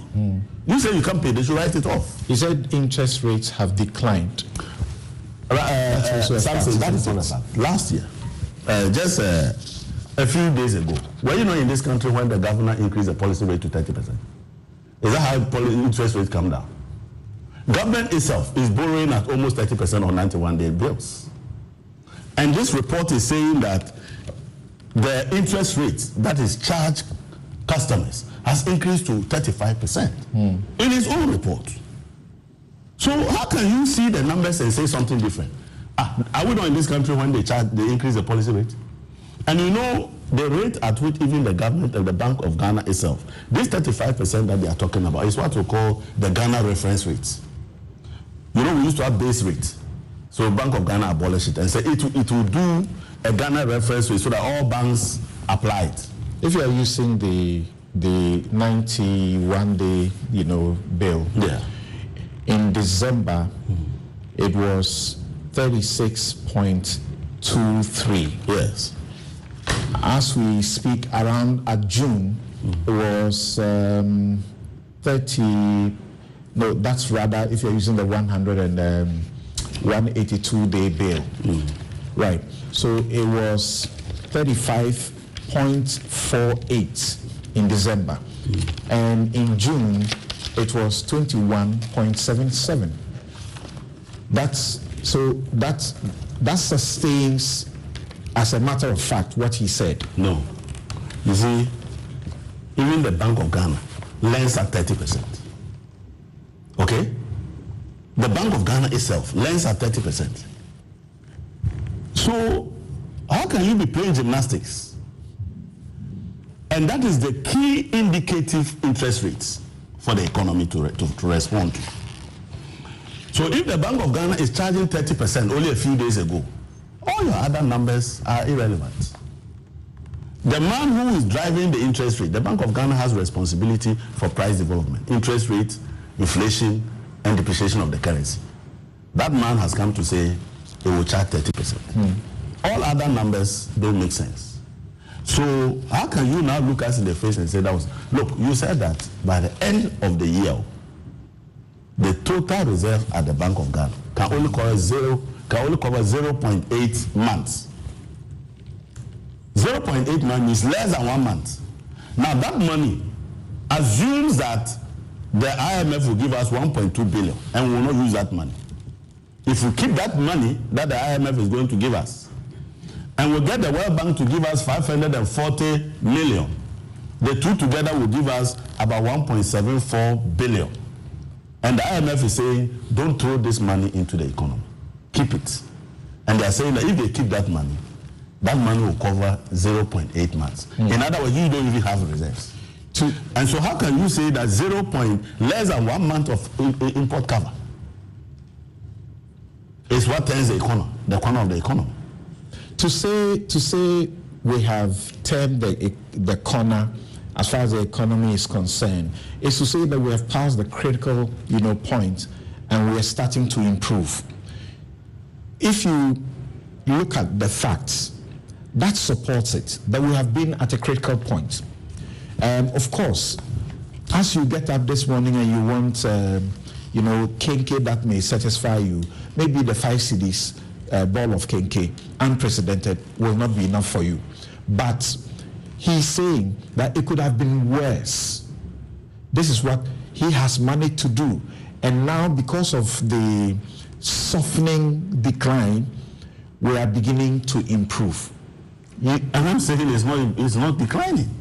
You see, but the figures say otherwise. Your city has depreciated by 20 and almost 30% half year. You should be worried. Half year. Yeah. And the only source of forex you are going to get is from the IMF 1.2, the World Bank 540 million. Even that put together will not even cover 1 month of imports. You should be very worried. But you see, if you come to Parliament and you revise all the targets that will help us to get out of the woods in a negative direction, your targets that would have helped us to improve the economy, you have come to say that all of them are completely out of gear.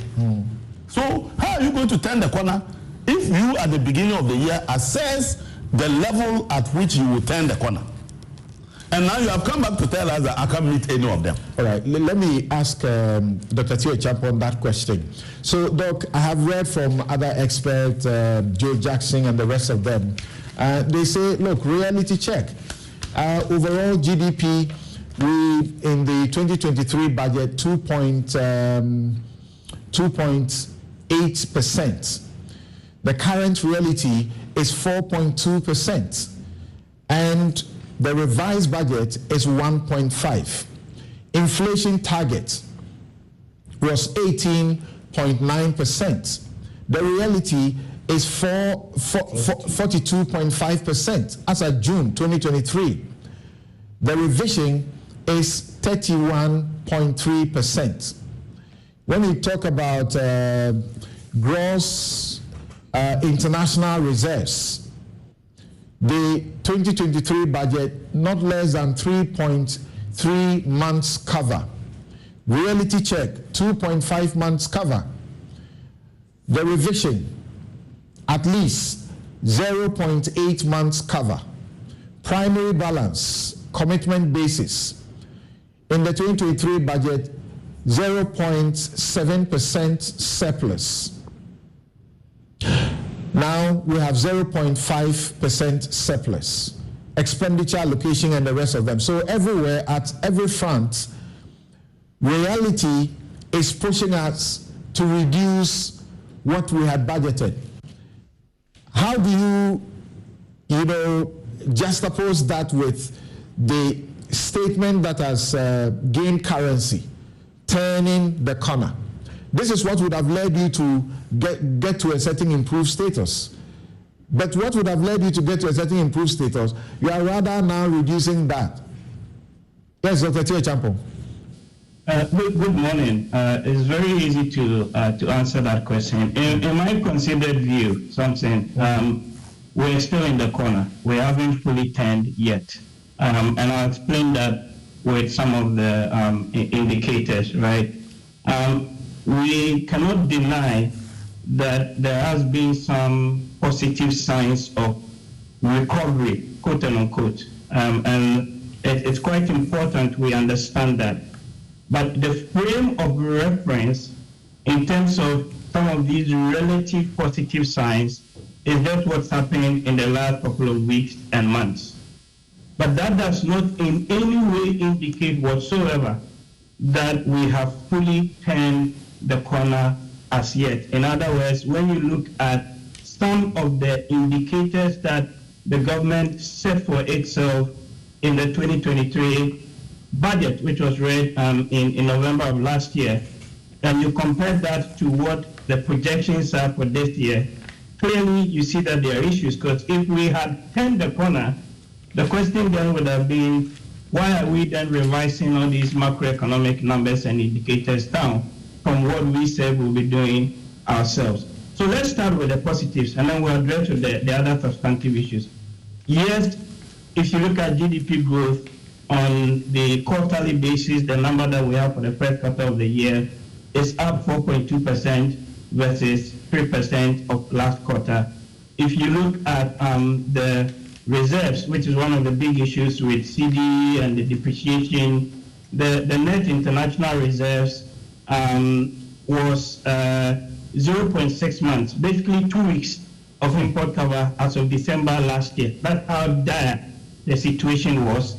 And it's been reported now that it's now gone up to 1.1 months of import cover. So that's 3 weeks, right? No, that's 1.1 months. So that's 1 month and a couple of days on top of that. So we've been able to add some buffer, more or less, to that. If you look at the primary balance, so the primary balance is your revenue and expenditure, but you don't include your interest payments in that. If you look at that, the report shows that we have a surplus of 1.1% of GDP versus an original target of 0.04%. And there's public debt and all of that. So these are positive indicators. We acknowledge that. But you have to do a holistic analysis using the entire budget number of 2023 as the frame of reference. And if you use that as a frame of reference, it is difficult to sustain then the argument that we have turned the corner. Because the indicators show very clearly that we have made major adjustments and cuts to a lot of these numbers. Take inflation, for argument's sake. In the original policy target, inflation should be between 6 and 10%. Inflation now is in excess of 42%, right? And it's sticky. It's not coming down anytime soon. So you cannot then, on the basis of that, say, because the inflation is 40 or so percent and it's been relatively stable around that mark, we have turned the corner. That argument doesn't wash. Take the exchange rate, CD, again, right? The CD has been trading around 11 or so for some time now. However, if you do the depreciation and you work out the number, right, from the beginning of the year, it is very clear. You're talking almost 22-23% depreciation year to date. So again, it's difficult to sustain that argument of having turned the corner. The indicators are positive, but we are still largely in the corner and we have not turned in that regard.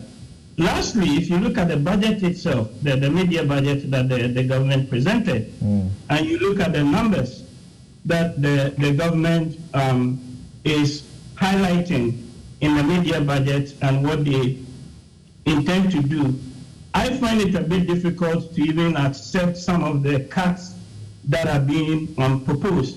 because again, my frame of reference is 2022 in the budget. In the 2022 budget, if you look at there's a table in the media budget, table 6.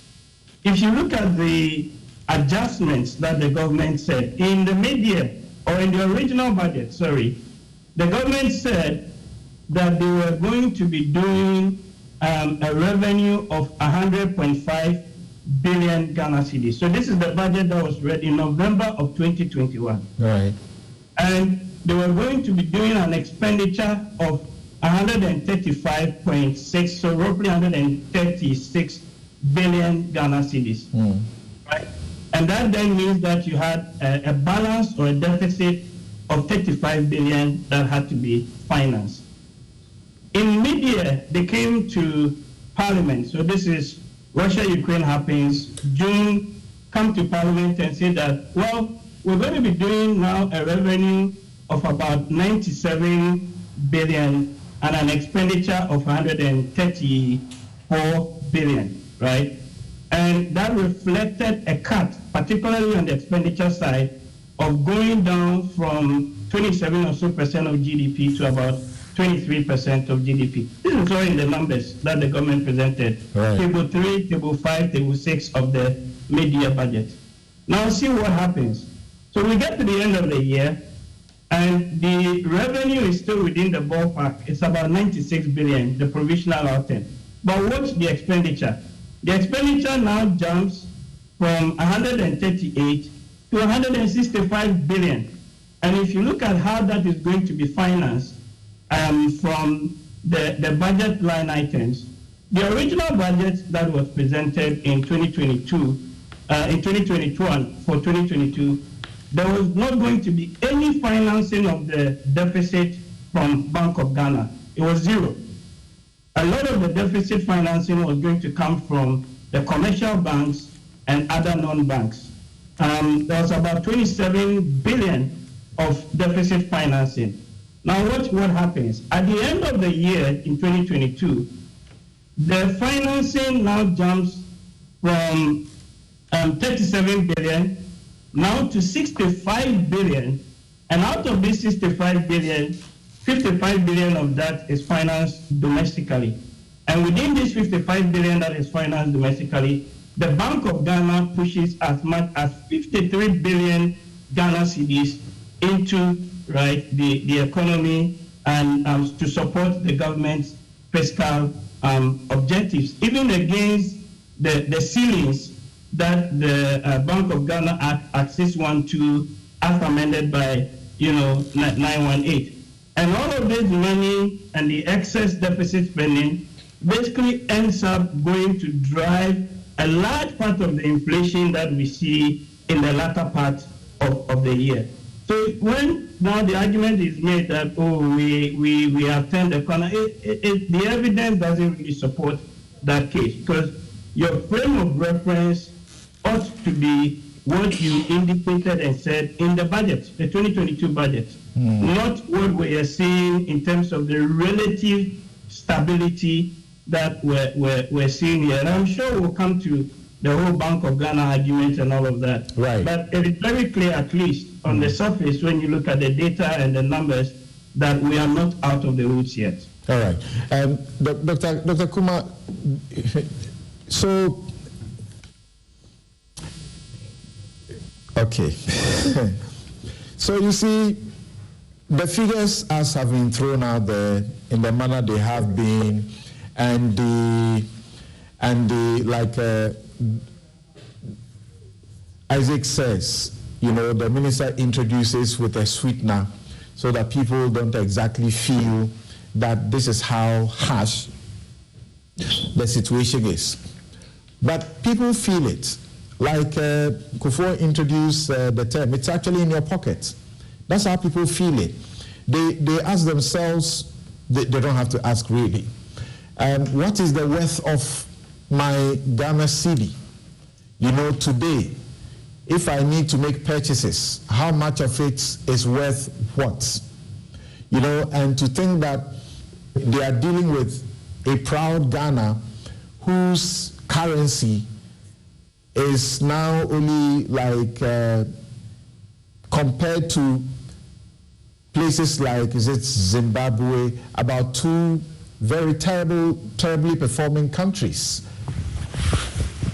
So the claim that we have turned the corner, it is expected that people would have taken this and make a meal of it, right? Well, thank you, Samson.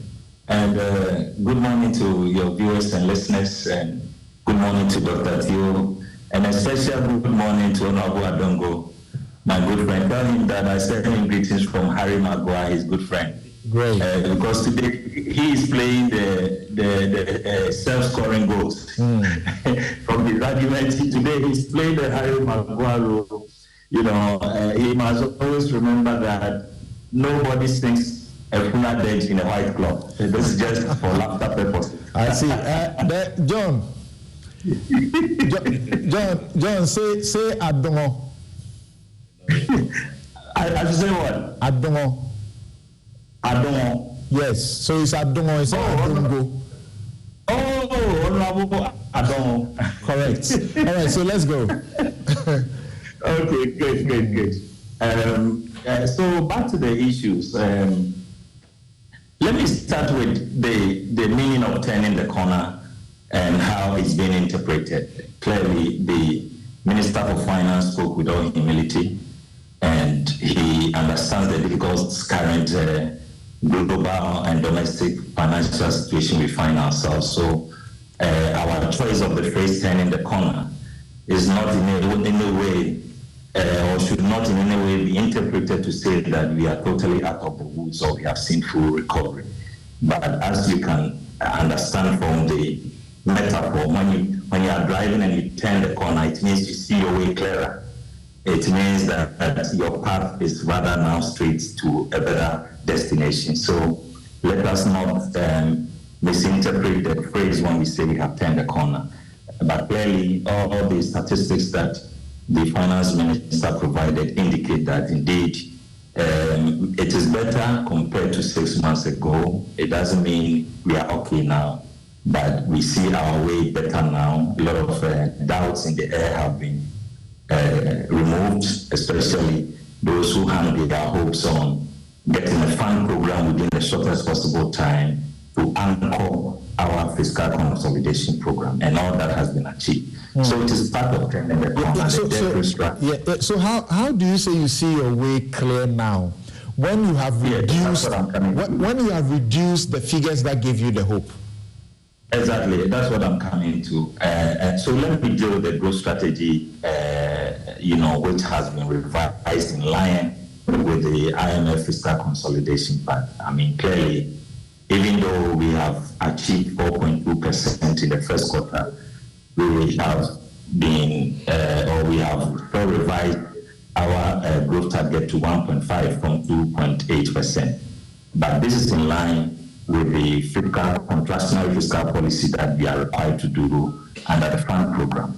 And so to counter that, government has also announced in the media budget a certain growth strategy that will still ensure that we are able to achieve higher growth outside the fiscal arrangement. And we're going to do that with the private sector and, of course, some support we are expecting from the development partners. And he clearly outlined how we are going to achieve that higher growth.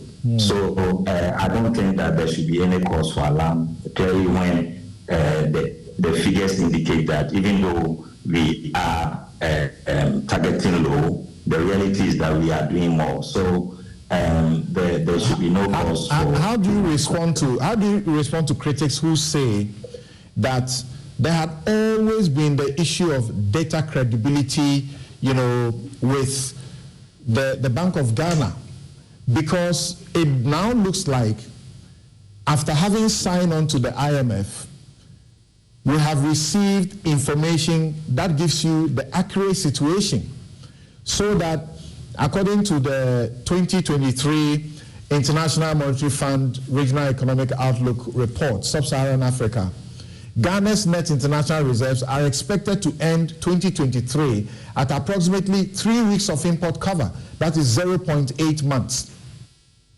This contrasted with the Bank of Ghana's Summary of Economic and Financial Data, which estimated Ghana's reserves for 2023 at 2.7 months of import cover. So now you have seen the clear picture and you are giving the correct figures. Is that not so? Well, but you see, even from the figures you just read, one is net, one is gross. So depending on what figure you are speaking to, you may have questions of why different numbers and different interpretation. So let's be clear on that. Ghana has always been, or let me say the finance ministry has always been honest with our figures. I mean, remember that we are under the fund program. If you churn out figures that are not correct, the country can be punished. Yes, and we have suffered that before, yeah. Yeah, we have suffered that, especially under my good friend's government, on Abu Adongo's government. So definitely we are not churning out any figures that are contrary to what it is. But I just want to go straight to the indicators that as we have now, which indeed point to the fact that we have turned the corner. And one of the key things that, let me speak to the ordinary Ghanaian to appreciate when we say that we have turned the corner. In just December, fuel cost was about 24 Ghana cedis. Today, as we speak, it's dropped to about 12. This is not to say first this is okay. But like I said, turning the corner doesn't mean end of the game. We know that things are in the right path and we are hoping to make it better as we move on. Also, the exchange rate. We know that it got to a time that it shot to about 15 Ghana cedis in December, November, December. And today, as we speak, we are hovering around 10 point something to 11 Ghana cedis, which at least we have seen a certain level of stability on the exchange rate front as well. And then also on the inflation, clearly we were at 54, we've tapered down to 42.5. Of course, we know that Parliament recently passed some new revenue measures in the budget, which also got reflected somewhere from May. And so some of the impact from the new measures from the taxes are also having effect on the inflation levels that we are seeing. But put all together, you realize that indeed we are in a better position right now compared to where we were. And we are very hopeful that going forward, before the end of the year, we are indeed going to see a number of positive changes that will reflect in the objectives of government as far as fiscal consolidation is concerned, our debt restructuring is concerned, even on so if you look at the expenditures, the finance minister announced that even though we had a target to do 227.8 billion in the appropriation, by the mid-year we have reviewed downwards to do about 206 billion, and then even posting a positive primary balance of 1.2%. So all of these are indicators that we are heading towards the right direction, and we are not saying that that is the end. I mean, we have fully recovered and that everybody should go to sleep. No, turning the corner doesn't mean that way. It just means that we see our way clearer, we are very optimistic, we have confidence in the measures that we have outlined so far, and we are very confident that by the end of the year, Ghanaians are going to have a better story to tell about the economy, and that we should continue to put trust in the government and have confidence that the measures we are putting in place will help us recover better and faster as is expected. Okay. Now, Isaac, the question I get asked is that, for example, when you take the Bank of Ghana situation into it, the question is, from the picture that the finance minister paints, is it actually possible to grow at what we have revised at? Because the central bank is literally broke. Bankrupt. Yes, so Samson, first I want to make this correction. You don't compare end-year figures to mid-year figures. Nobody does that. Because in mid-year, the influences are different from end-year. Your inflation of 54% last year includes the total envelope of financing you did for 1 year. You cannot compare that to finance you've done for 6 months. When you have come back, initially, your budget, you estimated that you were going to do 64 billion concessionary financing. Now you've erased that completely. You now say you are going to do domestic 44 billion, which was not in the original estimate. It has different implications. So they should stop comparing June to December. December will see the full size of the fraud. And you are telling us that now that you say your way is clear, this is how the year will end. And it doesn't look good. So nobody does that in finance. Look, in June, inflationary figures and numbers are driven by different dynamics. In December, the driver of inflation is most often imports for Christmas. Have you arrived there? So stop comparing. What you compare is your target to your reality. And not a full year's dynamics compared to some half-year dynamics. That is one. 2, you haven't paid a penny of interest in debt service for this year. So how can you be comparing your primary balance and your debt service to a period where we paid our debt service? A period where you have told the whole world that you cannot pay and you are busy begging them to forgive you. You are comparing that to a period where you paid. Your overall deficit will be different. Your primary balance is influenced largely by how much you have paid or you borrowed to pay for your interest and your debt service. So once you are not paying debt service, you will not have borrowed money to pay that service. But you are also not going to be called upon to pay the debt now. So at least we don't know yet. But I'm saying that you have a breathing space. But we are saying that there are two different statistics. I appreciate that. Good. So you should avoid these semantics.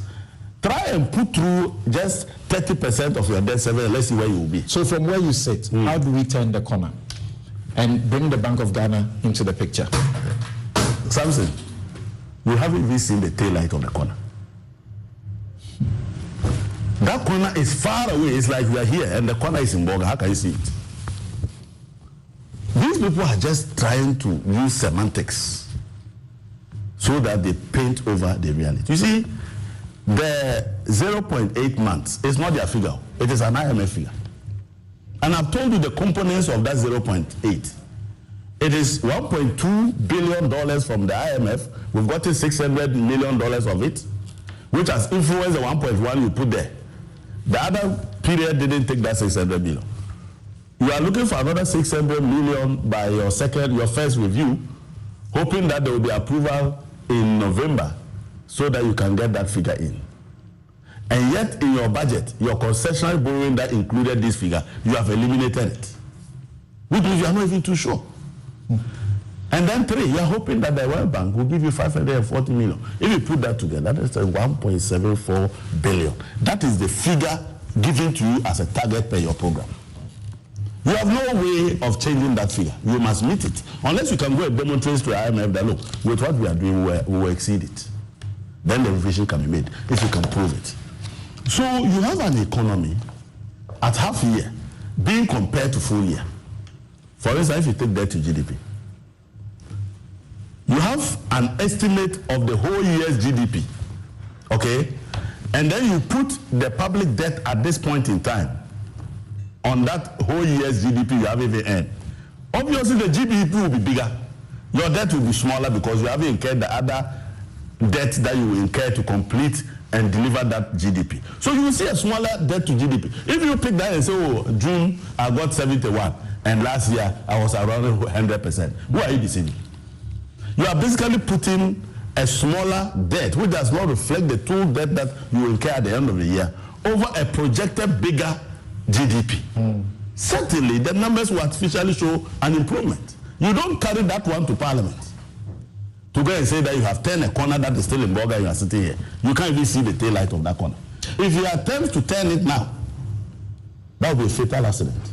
For someone like you who has been raising issues about the Bank of Ghana and the issues of our finances with them, what do you say about the current situation? And in my introduction, I said I didn't understand something. I wish that you guys can help me understand. That you say about, is it 90% of what is called the loss by the Bank of Ghana is attributable to the DDEP. And I'm saying, from where I sit, the DDEP, I was the one affected because I had my money with you. And you decided that I take a haircut. How does that translate to you making a loss? So what I want to say is that there are laws that govern public finances. And the Bank of Ghana, its own law, under Section 31, says that, look, you have the mandate to lend to government, whether in the form of advances, treasury bills, overdraft, whatever instruments. Then 36 says that all the loans under 31 should not exceed 5% of the previous year's revenue. So that's your limit. Like my colleague said, your total revenue for last year was 96 billion. How can you now be giving 80 billion to government? And he says at any point, this is at the end of the year, at any point should not be more than 5%. Now this is the Public Financial Management Act. And I want us to take our time and look at some provisions in it. The Public Financial Management Act is an act that was put together to govern the management of public finances and to be a guide to the audit of public finances. And it is supposed to be applied by all covered entities. And this is how the law defines covered entities, so that people understand why I'm saying Bank of Ghana is perpetuating illegality. Under the interpretations, 102, a covered entity has been defined. A covered entity has been defined to mean the executive, the legislature, and the judiciary. B, constitutional bodies, and Bank of Ghana is a constitutional body. Ministry, department, agencies, and local government authorities. The public service, autonomous agencies, and Bank of Ghana is an autonomous constitutional body. And the judiciary. What it means that if you are any of these, you must apply this law. And there's a provision in this law that says that anytime there's a conflict between this law and any other law, this law prevails. Okay. What it then means is that the Bank of Ghana Act becomes irrelevant to the provisions of this act. And even the Bank of Ghana Act does not provide any exceptions that they had. Under Section 53 of this, the law is very, very clear. And it says, 53 is talking about abandonment of claims and write-off of public funds. What are the rules? A, 51A, so the minister shall seek the approval of Parliament in A, abandon or remit a claim by or on behalf of the government, abandon or remit a service to the government, and write-off of loss of or a deficiency in public funds or public resources. Where Parliament grants approval under subsection 1, the A and B have just read. Under subsection 1, the approval shall be by a resolution of a simple majority of Parliament. But it provides a proviso. And that proviso is that the minister may, okay, in accordance with the regulations, abandon or remit. That means the minister can come under a regulation. And that regulation is saying that he can remit a claim or write it off, but he must report to Parliament every year by the third month. In the regulations governing this act, there is no threshold, which means that any such write-off must come to Parliament. You see, if we did not do this, not come to nothing. So the so-called write-off of 32 billion is an imagination. The law under 97 provides for surcharge. Look, is there the opinion of the chief legal officer of government on this matter? 32 billion. You can't just go away and write off 32 billion Ghana cedis. The Attorney General must tell us his opinion. So what should happen if as you say, and the minority has been insistent on this, that the law has been breached. Yes. What should happen? So, there are certain things I don't want to say. Sometimes your powers are stronger when the person is naked. At this moment in time, you know what will happen if you go to court. So when everybody is left alone, the president is sitting somewhere, Attorney General is sitting somewhere, Ken Oforiatta is sitting somewhere, and ADC is sitting somewhere, we cannot isolate and arrest. At this point, they are together fighting you. So we are very careful to choose our battles. But we just want to serve warning that they must produce the Attorney General's opinion that said that this law does not apply to Bank of Ghana, even though Bank of Ghana is a covered entity. But you see, and the other issues beyond this technical argument is the fact that there's a reason why we say don't lend recklessly to the Bank of Ghana, to the government of Ghana, because it creates what we call fiscal dominance over monetary policy. What it simply means is that it creates a situation where monetary policy like the Bank of Ghana cannot take optimal decisions. It pumps a lot of money into the economy, like I've listed those liquidity issues, and makes it difficult to anchor inflation. Okay. Yes, Dr. Theo Champong, well, you wanted us to get here first. So what's your take on this matter of the BOG recording 60.8 billion loss in 2022? And my question that I asked, I need some explaining. Help me appreciate it. Yeah, so the two issues are interlinked. Let me pick from where Honorable Adongo just left off with the fiscal dominance issue. And it's very important that we understand what has happened within the public finances of this country over the last 2 or so years, right? So originally, like I had highlighted, when that 2023 budget was read in November of 2021, the idea was that you're going to have a 37 billion Ghana financing deficit.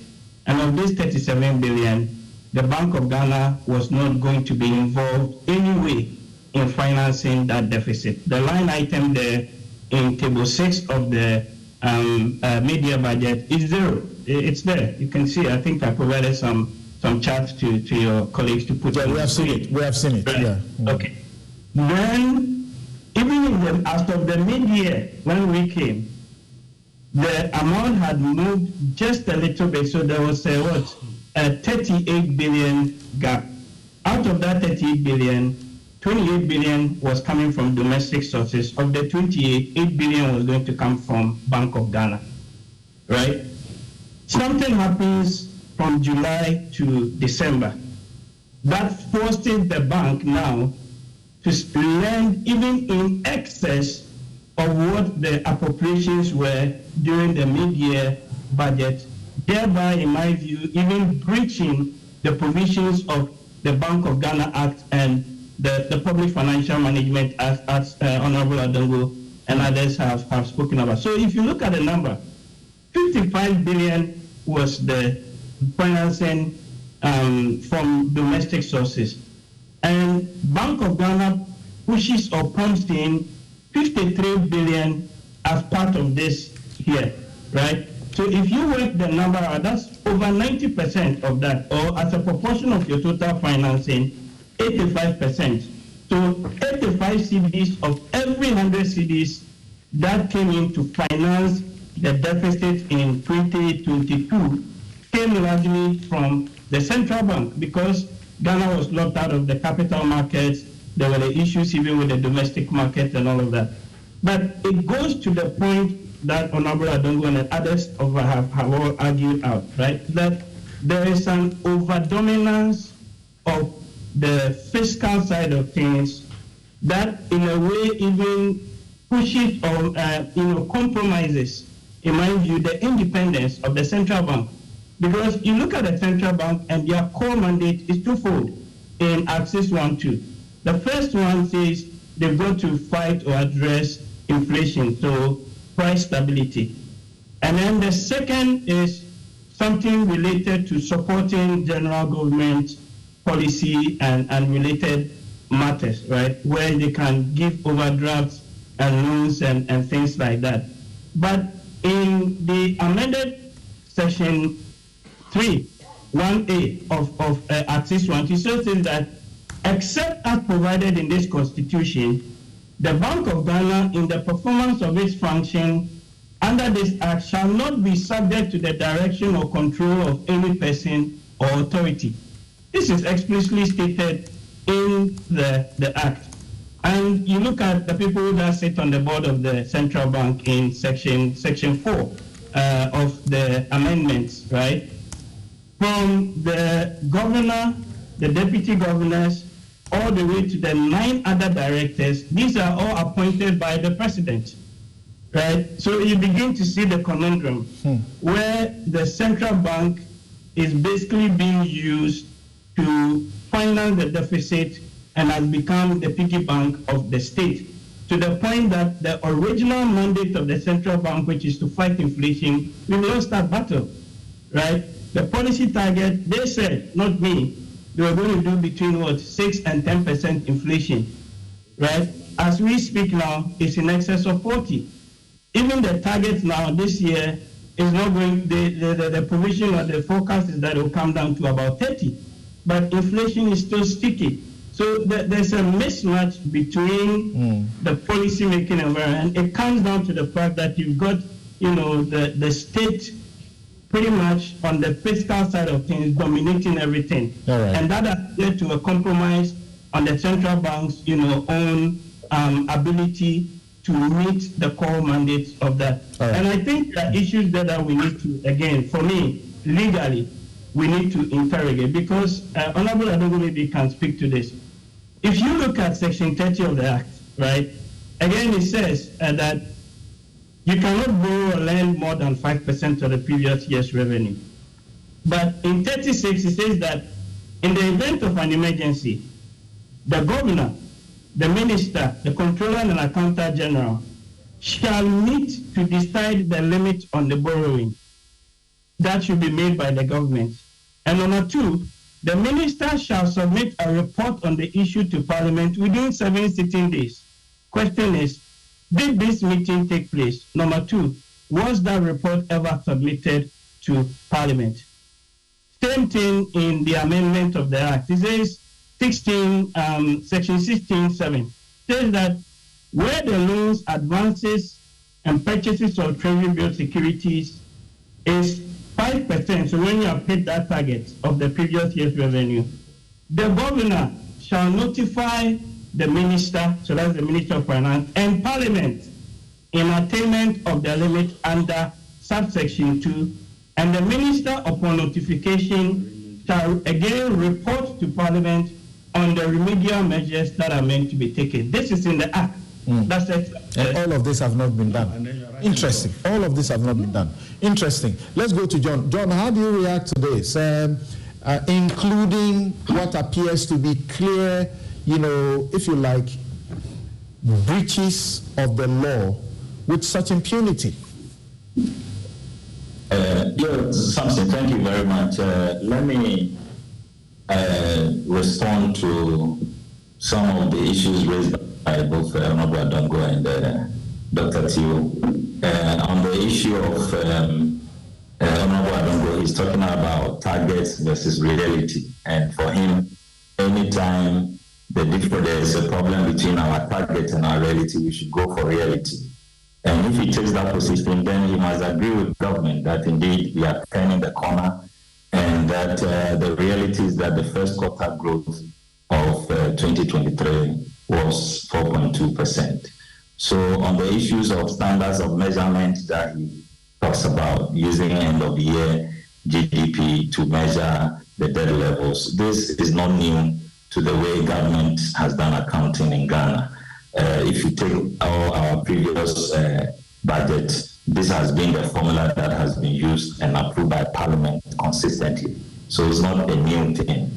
He also read the PFM Act and then started to say that the PFM Act, if there's any provision in the PFM Act that is inconsistent with any other law, then the PFM Act will supersede that law or those other laws. And I want to caution him that he cannot take that position because the Bank of Ghana is a constitutional body and its creation is subject to the constitution of the land. So he must know that there are other. So you are invoking a constitutional provision. I'm saying that he cannot take that position. Yeah. So tell us the specific. The specific authority that you are relying on to vary this provision, which says where there is a conflict or inconsistency between the provisions of this act and any other relevant enactment, the provisions of this act shall prevail. And I'm saying that Article 2 of the 1992 Constitution has also provided that any law that is inconsistent with the provisions of the Constitution is to the extent of inconsistency void. So don't rely only on this. So you are saying this is inconsistent with the constitutional provisions governing the Bank of Ghana's functions? Exactly, when he has not examined those laws. So okay, so wait, John, you are introducing a new thing that may take us. No, wait, I'm coming. I'll give you the opportunity. But if you say that a provision of the Act is inconsistent with the Constitution, and to the extent of that inconsistency, the law says it will be void, null and void. Remember that it is not your say-so. You have to take a writ to the Supreme Court, and the Supreme Court must declare that this provision should not apply. Until and unless that has happened, this will continue to be the law. Well, I don't want to go on that tangent. You know, we are lawyers. We have different interpretations. No, you have breached the law. No, if what you are saying is what you are saying, then you have breached the law with impunity, and you can't claim that by your interpretation. No, we have not breached the law. No, you cannot say that. You are not. No, John, hold on. I'll give you time. You cannot say that. You cannot say that by your interpretation, this provision is inconsistent with the Constitution. I didn't speak to my interpretation. I spoke to the general law he spoke. Okay. That any law inconsistent with PFM Act, to the extent of inconsistency, will be void. And I said that is not correct in relation to the Constitution. And I've quoted Article 2 of the Constitution to make that point. This is just general. Yes, and I'm saying that we ought to educate the public correctly. If you are quoting the provision of the Constitution that you have quoted, you cannot do that by your say-so. Not even the Attorney General, not even the Chief Justice can wake up one day and say, the law says I should do X, Y. My reading of that law suggests that it is inconsistent with the Constitution. And to that extent, I cannot apply that law. Unless you have taken a writ to the court and the court has struck down the provision, it is the law and must be complied with. That's the education I was seeking to do. The Constitution even said I should go okay, all right. I don't agree with you on that. But you cannot disagree with me on that, John. We are both trained as lawyers. You cannot disagree with me on that. Sorry? I totally disagree with you on that. You totally disagree with me? I totally disagree with you on that. That's allow me to explain why I disagree with you. Yes, I disagree with you. So just allow me to explain. No. You can't disagree with me in a vacuum. That a law has been made by Parliament. You take a view that provision, there's a provision that is inconsistent with the Constitution, and therefore it should not be enforced without a Supreme Court pronouncement, but what is even or Parliament repealing it. What is even the provision in the Constitution? Okay, go on with your point. Without coming to Parliament. Go on with your point. I think I have given the public that education, that not even the President of the Republic can get up one day and say a law made by Parliament instructs him to do one thing. He disagrees with that law because that law, as far as he is concerned, is inconsistent with the Constitution, and therefore he will not comply with that law. The President does not have that power. He must go to the Supreme Court and tell the Supreme Court that he disagrees with that law because he thinks it is inconsistent with the Constitution. And he must wait for the Supreme Court to say, we agree with you. Until that is done, the President is bound by that law. Until Parliament has repealed that law, or the court has struck it down, it remains the laws of Ghana. That's all the education I sought to give. So, John, please go ahead and make your point. But there's no such provision. It's clearly different from all the things you are saying, because that is not what I sought to imply. I have not said that the president can wake up one day and say that this law is inconsistent with the Constitution and I'm doing what I like. I haven't said that. That is your position. The point I'm seeking to make is that the issue of a loss of 80 billion by the Bank of Ghana is a question of an accounting problem, which has resulted in impairment of several banks in Ghana. It is not only the Bank of Ghana we are talking about. We are talking about other commercial banks which have also suffered a lot of impairment losses on their balance sheets. And so this is a question of accounting, okay? And what has been the precedent? How has commercial losses from banks been treated in the past? This is not a new thing, and it's not only subject to Ghana. Almost all central banks and other banks, commercial banks around the world, suffer impairment of their losses one way or the other.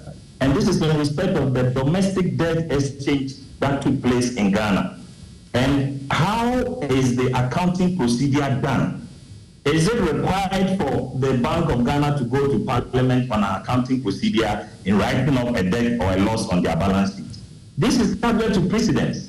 So let us not change the nature of the problem and set our own questions and bring it under PFM to say you have to go to Parliament. If we have to go to Parliament, there are several other laws that allow the finance minister to go to Parliament to even seek to remedy financial transactions. So let us be very careful how we jump to conclusions to say that somebody didn't do the right thing. But on this particular issue, it's a question of accounting and impairment, what do you call it, loss on the balance sheet of not just Bank of Ghana, but several other banks in the country. How are losses or impairment on balance sheets of banks treated in this country? Is it an accounting issue? If it's an accounting issue, what is the precedent on how impairment and losses on balance sheets are treated in our country? This is all that I'm trying to say. I haven't said that if we disagree with any law, we will give our own interpretation and work with that. So let's be very clear on that one. Now, the issue that Dr. Teo has raised about the 2022 mid-year targets and what will finally turn out in the end of the year. I mean, let's try and put that discussion in context, because we know that towards the end of the year, first of all, let me state that central bank financing under the new IMF program that we are doing is currently zero. So we don't have the opportunity to even do the 5% of previous year's revenue as stated in the Banking Act. So this year is totally different from last year. But let me try and bring into perspective the discussions on how the scenario that Dr. Teo talks about happened. I mean, we all know that towards the end of the last year, Ghana, because of our ratings, didn't have access to capital markets. And so we could not bring in external finance. And much of the support that we were doing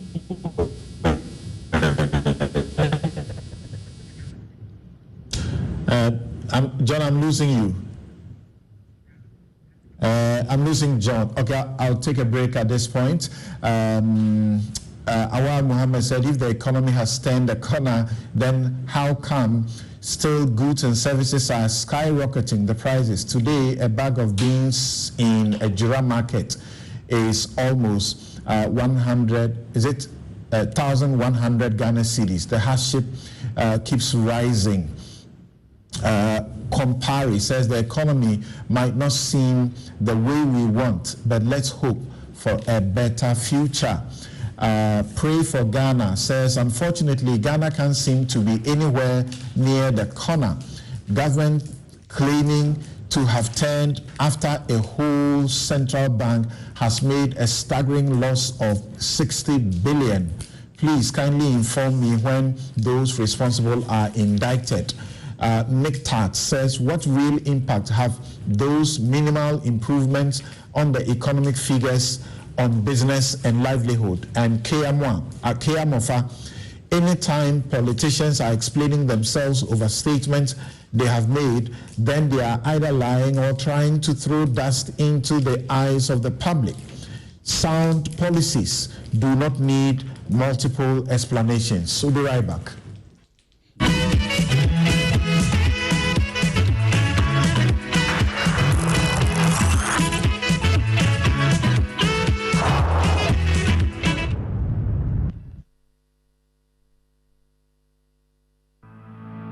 For decades, we have helped businesses connect with their trade partners all over the globe. From Ghana to Burkina Faso, Cote d'Ivoire, Benin, Togo, Senegal, China, Morocco, France, Netherlands, and many other countries. We have made it possible to bring Ghana to the world. We have brought small and medium businesses closer to their customers across the regions in Ghana with our SME support facilities. We have brought relief and smiles to the faces of families with our employee personal loans. With our cutting-edge technology and digital support, we take the burden of complex thinking off you, making life simple. That is who we are, as close as a partner. Bank of Africa. We are indeed the African bank with the global reach.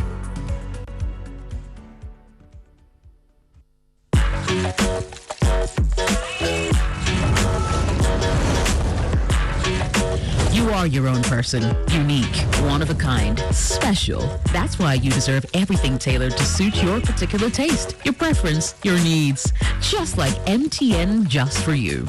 You can get customized offers tailored to who you are. Dial *141# or use the MyMTN app to get to choose from a variety of offers made just for you.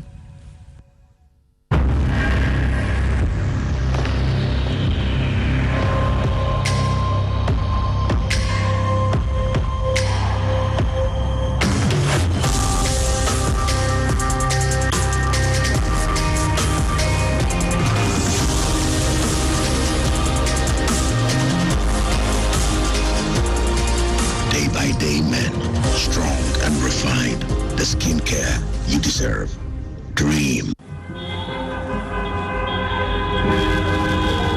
My name is John, and this is my long-time crush. My cookie dipped in strawberry yogurt. On this scorching hot afternoon on our way back from a long job hunt, we met this good Samaritan who offered us a ride. 6 weeks later, big night is a special wedding reception for our bride and groom. And there she is, my cookie, dipped in someone else's yogurt. Don't be like John, who holds the mullah, calls the shot, play game by games, the easiest lottery to play and win. It's 4 numbers from 0 to 9 up to 3 times daily to become one of our daily lucky winners. Dial *946# to play now. Or you can also play online at www.gamepackgames.com. Game Park is regulated by the National Lottery Authority.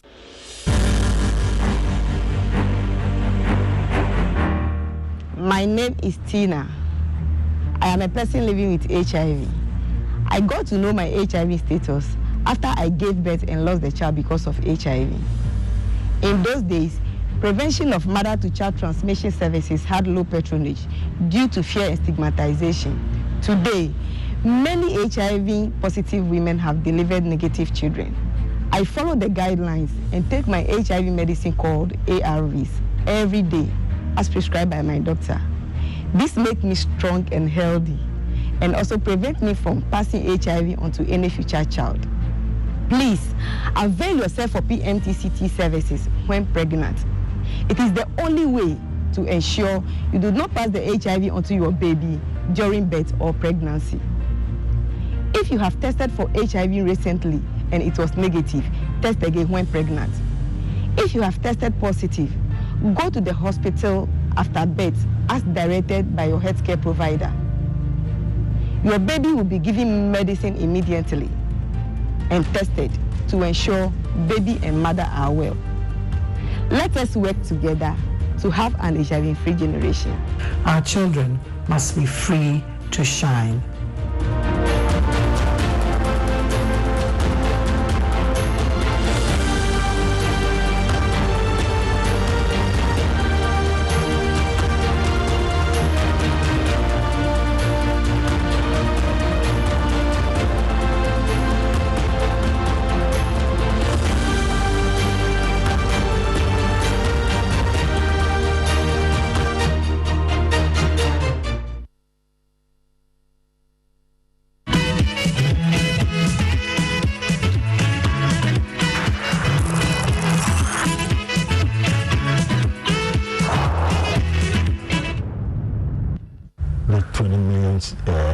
dollars had been spent already, yet they were only able to produce only 1,500 who were not habitable. Okay. The estimate they provided for off-site infrastructure alone, we needed $46 million to provide off-site infrastructure. Now, apart from that, there are on-site works.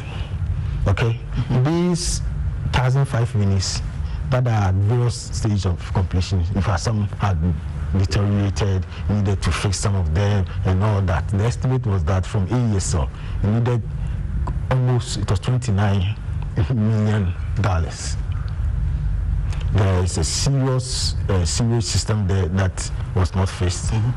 That one, 8,000. So you are looking at almost $100 million. There's a serious drainage challenge, without which it will be very difficult to live there. That one is $5 million.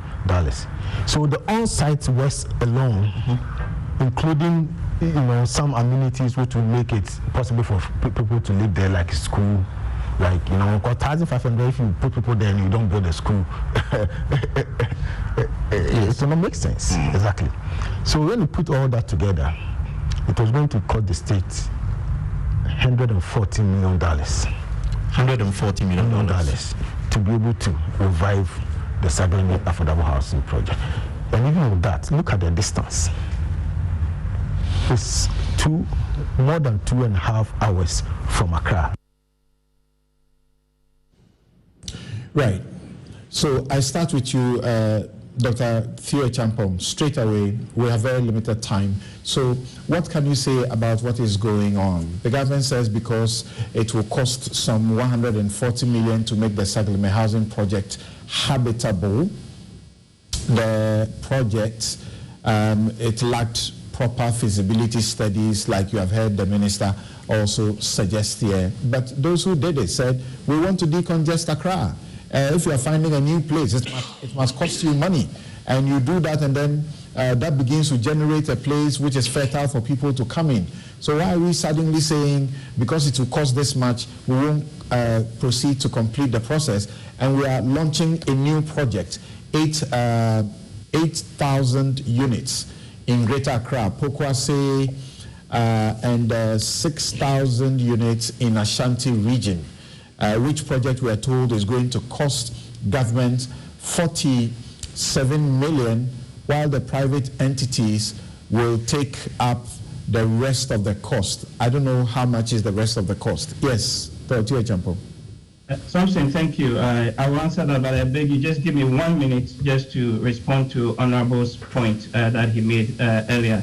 That I fundamentally agree with him when he says that it is an accounting problem. It is not just an accounting problem. It is also a legal problem and a legal issue. Because you see, the other commercial banks operate outside of the remit of the Bank of Ghana. The Bank of Ghana is a creature of statute, and there are laws and regulations that guide its actions. So even when it comes to accounting treatment and all of that, it's got to be subject to the laws that set up the Bank of Ghana. So, okay. So what can you say in 3 minutes? What can you say about the Sagleme and the new project discussion? Yeah, so Sagleme is an interesting one. What I don't get is why we often don't complete projects and we're in a rush to cut new ones, establish new ones, when these old ones can, very well do the job. It's a political economy question and imperative as well. Of course, the minister says that they need 114 million or so to get it up to scratch. But I presume that it is possible to use some tax incentives and other measures to get investors to go in and to complete those projects, while at the same time we build new homes. The point is that we have a major housing deficit. No two ways about that. We need to do something about it. The cost of the housing needs to come down, and what is affordable, according to some of the numbers and the estimates I've seen from the literature, maybe about $30,000 to 40 or something thousand. So the new homes that are being built, what was commissioned recently, that is a positive. We commend the government for that. But the idea of doing different projects and one government comes and there's no continuity with projects and all of that, I think that's something that we need to... The PPA, Public Procurement Authority, has given the green light for a private investor to be sought after to take over the 1,500 units that have been done, which we have spent $2 million already on. This is a 300-acre land that we're hoping to do 5,000 residential unit facilities there. If you give it to a private person, are you not shortchanging yourself that you don't want to spend the extra money, that is 140, to bring the facilities that will make the place like the water, the electricity? If the private person is able to bring these things there, the rest of the housing to be constructed, that will obviously become very cheap because the cost would have gone down, correct?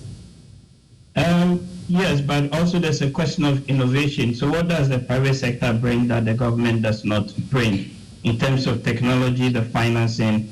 We're talking about a government that needs to balance its books and cut expenditure and all of that. I think there's room and scope for private sector participation. In fact, that is what we should be pushing and advocating a lot more of to solve the housing crisis. That is not to say that the government cannot be involved. The government can use policy, can use tax, can even set up special purpose vehicles. Look at what State Housing Company is doing. Fantastic. We need to complement. We need to push them. Yeah, those guys are doing quite a great job there. State housing cannot solve all of the problem. You need the private sector as part of that mix. Are you surprised, because you brought that up, are you surprised that these things, when they come up, we are not allowing the state housing to be doing it? State housing, as we see, they are doing cheaper housing around the place, and very quality homes. And here we are, we sink, millions of dollars into some private hands when the state housing guys are doing better and cheaper homes, for Ghanaians. So quickly to that, it's a combination. You have a 1.5 million unit housing deficit in the country.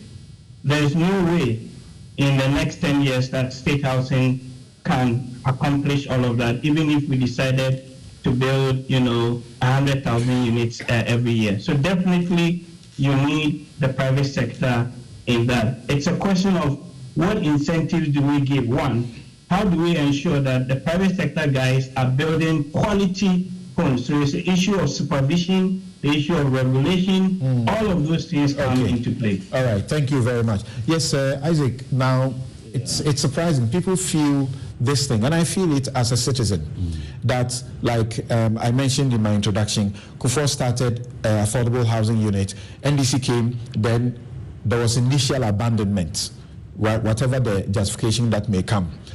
Now, you leave things to rot, like the Seglume place. We know things are getting rotting, they are breaking some of the glasses, they are stealing from them, and then we are now going to sell to a private company, cheaper, and then they'll take advantage and make money.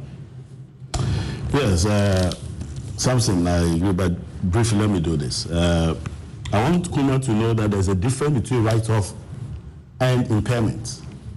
Impairments are accounting treatment of revalued financial assets, and they only materialize at the point when they become mature or you redeem them and you don't get the full value. In that case, it's a market dictate. There is no need for you to come to Parliament and say that, look, I gave a financial instrument of 100 million, but when I went to the market, it is for 70 million. That's different. That is impairment. But I'm talking about write-off. That's why I didn't mention 48 billion. I mentioned 32 billion. So you should understand the two. The two are different. I'm not talking impairment. And even the impairment of the private sector is dictated by the company's own regulations. And it is dictated by its board and what policies the board will to get approval. But when it comes to Bank of Ghana, the approval is quite clear that it is stated here.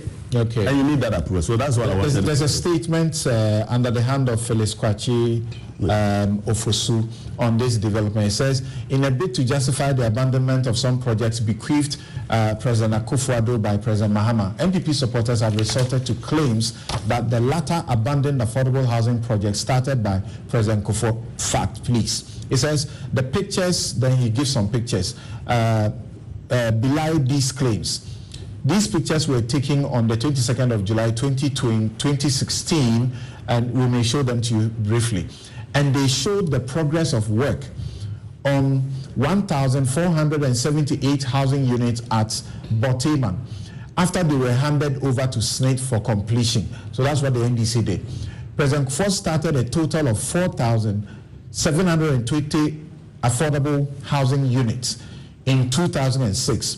They were located in the Greater Accra region, Ashanti, Northern and Upper East and West regions, as well as Eastern regions. To ensure their completion, the entire Pun site and 1,526 housing units was allocated to the Tema Development Corporation for completion. Out of this number, 216 units were allocated to the Ghana Police Service for completion. Work was progressing satisfactorily when President Mahama left office. The Ghana Armed Forces, which was also allocated 6 blocks of 48 housing units at the same site, had since completed them for occupation. Arrangements were also far advanced. Tamale and Wa projects. Any claim that President Mahama abandoned these units is false. Well, interesting. I've got just about 30 seconds. Yeah. I mean, Felix has said it all. We didn't abandon the project, even though we couldn't complete all. But it just doesn't make sense to say that somebody did the wrong thing, so I'm also doing the wrong thing, if that is even anything to go by. These are public funds, and it is important for you to bring them to the point where they can be useful to the citizens of Ghana. But, Samson, I just want to throw a challenge, Marco. If you can quote any provision in the Constitution that says Bank of Ghana can just write off 32 billion, then it would have been conflicted with these provisions that are quoted. I see. Interesting, the Isaac Adongo ending the show for us on that note. But questions are being asked like the wise saying, did I say the wise saying, like the scripture instructs? Something. Is it that, yes, John, I'm sorry, but we have run out of time. We are completely out of time. We lost you. Yes, I've been on for a long time. Well, my friends want some quotations. Maybe you should read Article 179 of the Constitution, Article 180 and 181. You understand that the central bank is also positioned to take decisions in the economic interest and progress of the country. But as it may, if there are legal issues, the government always has a legal advisor, and we will look at the legal implications. Parliament is always there. The final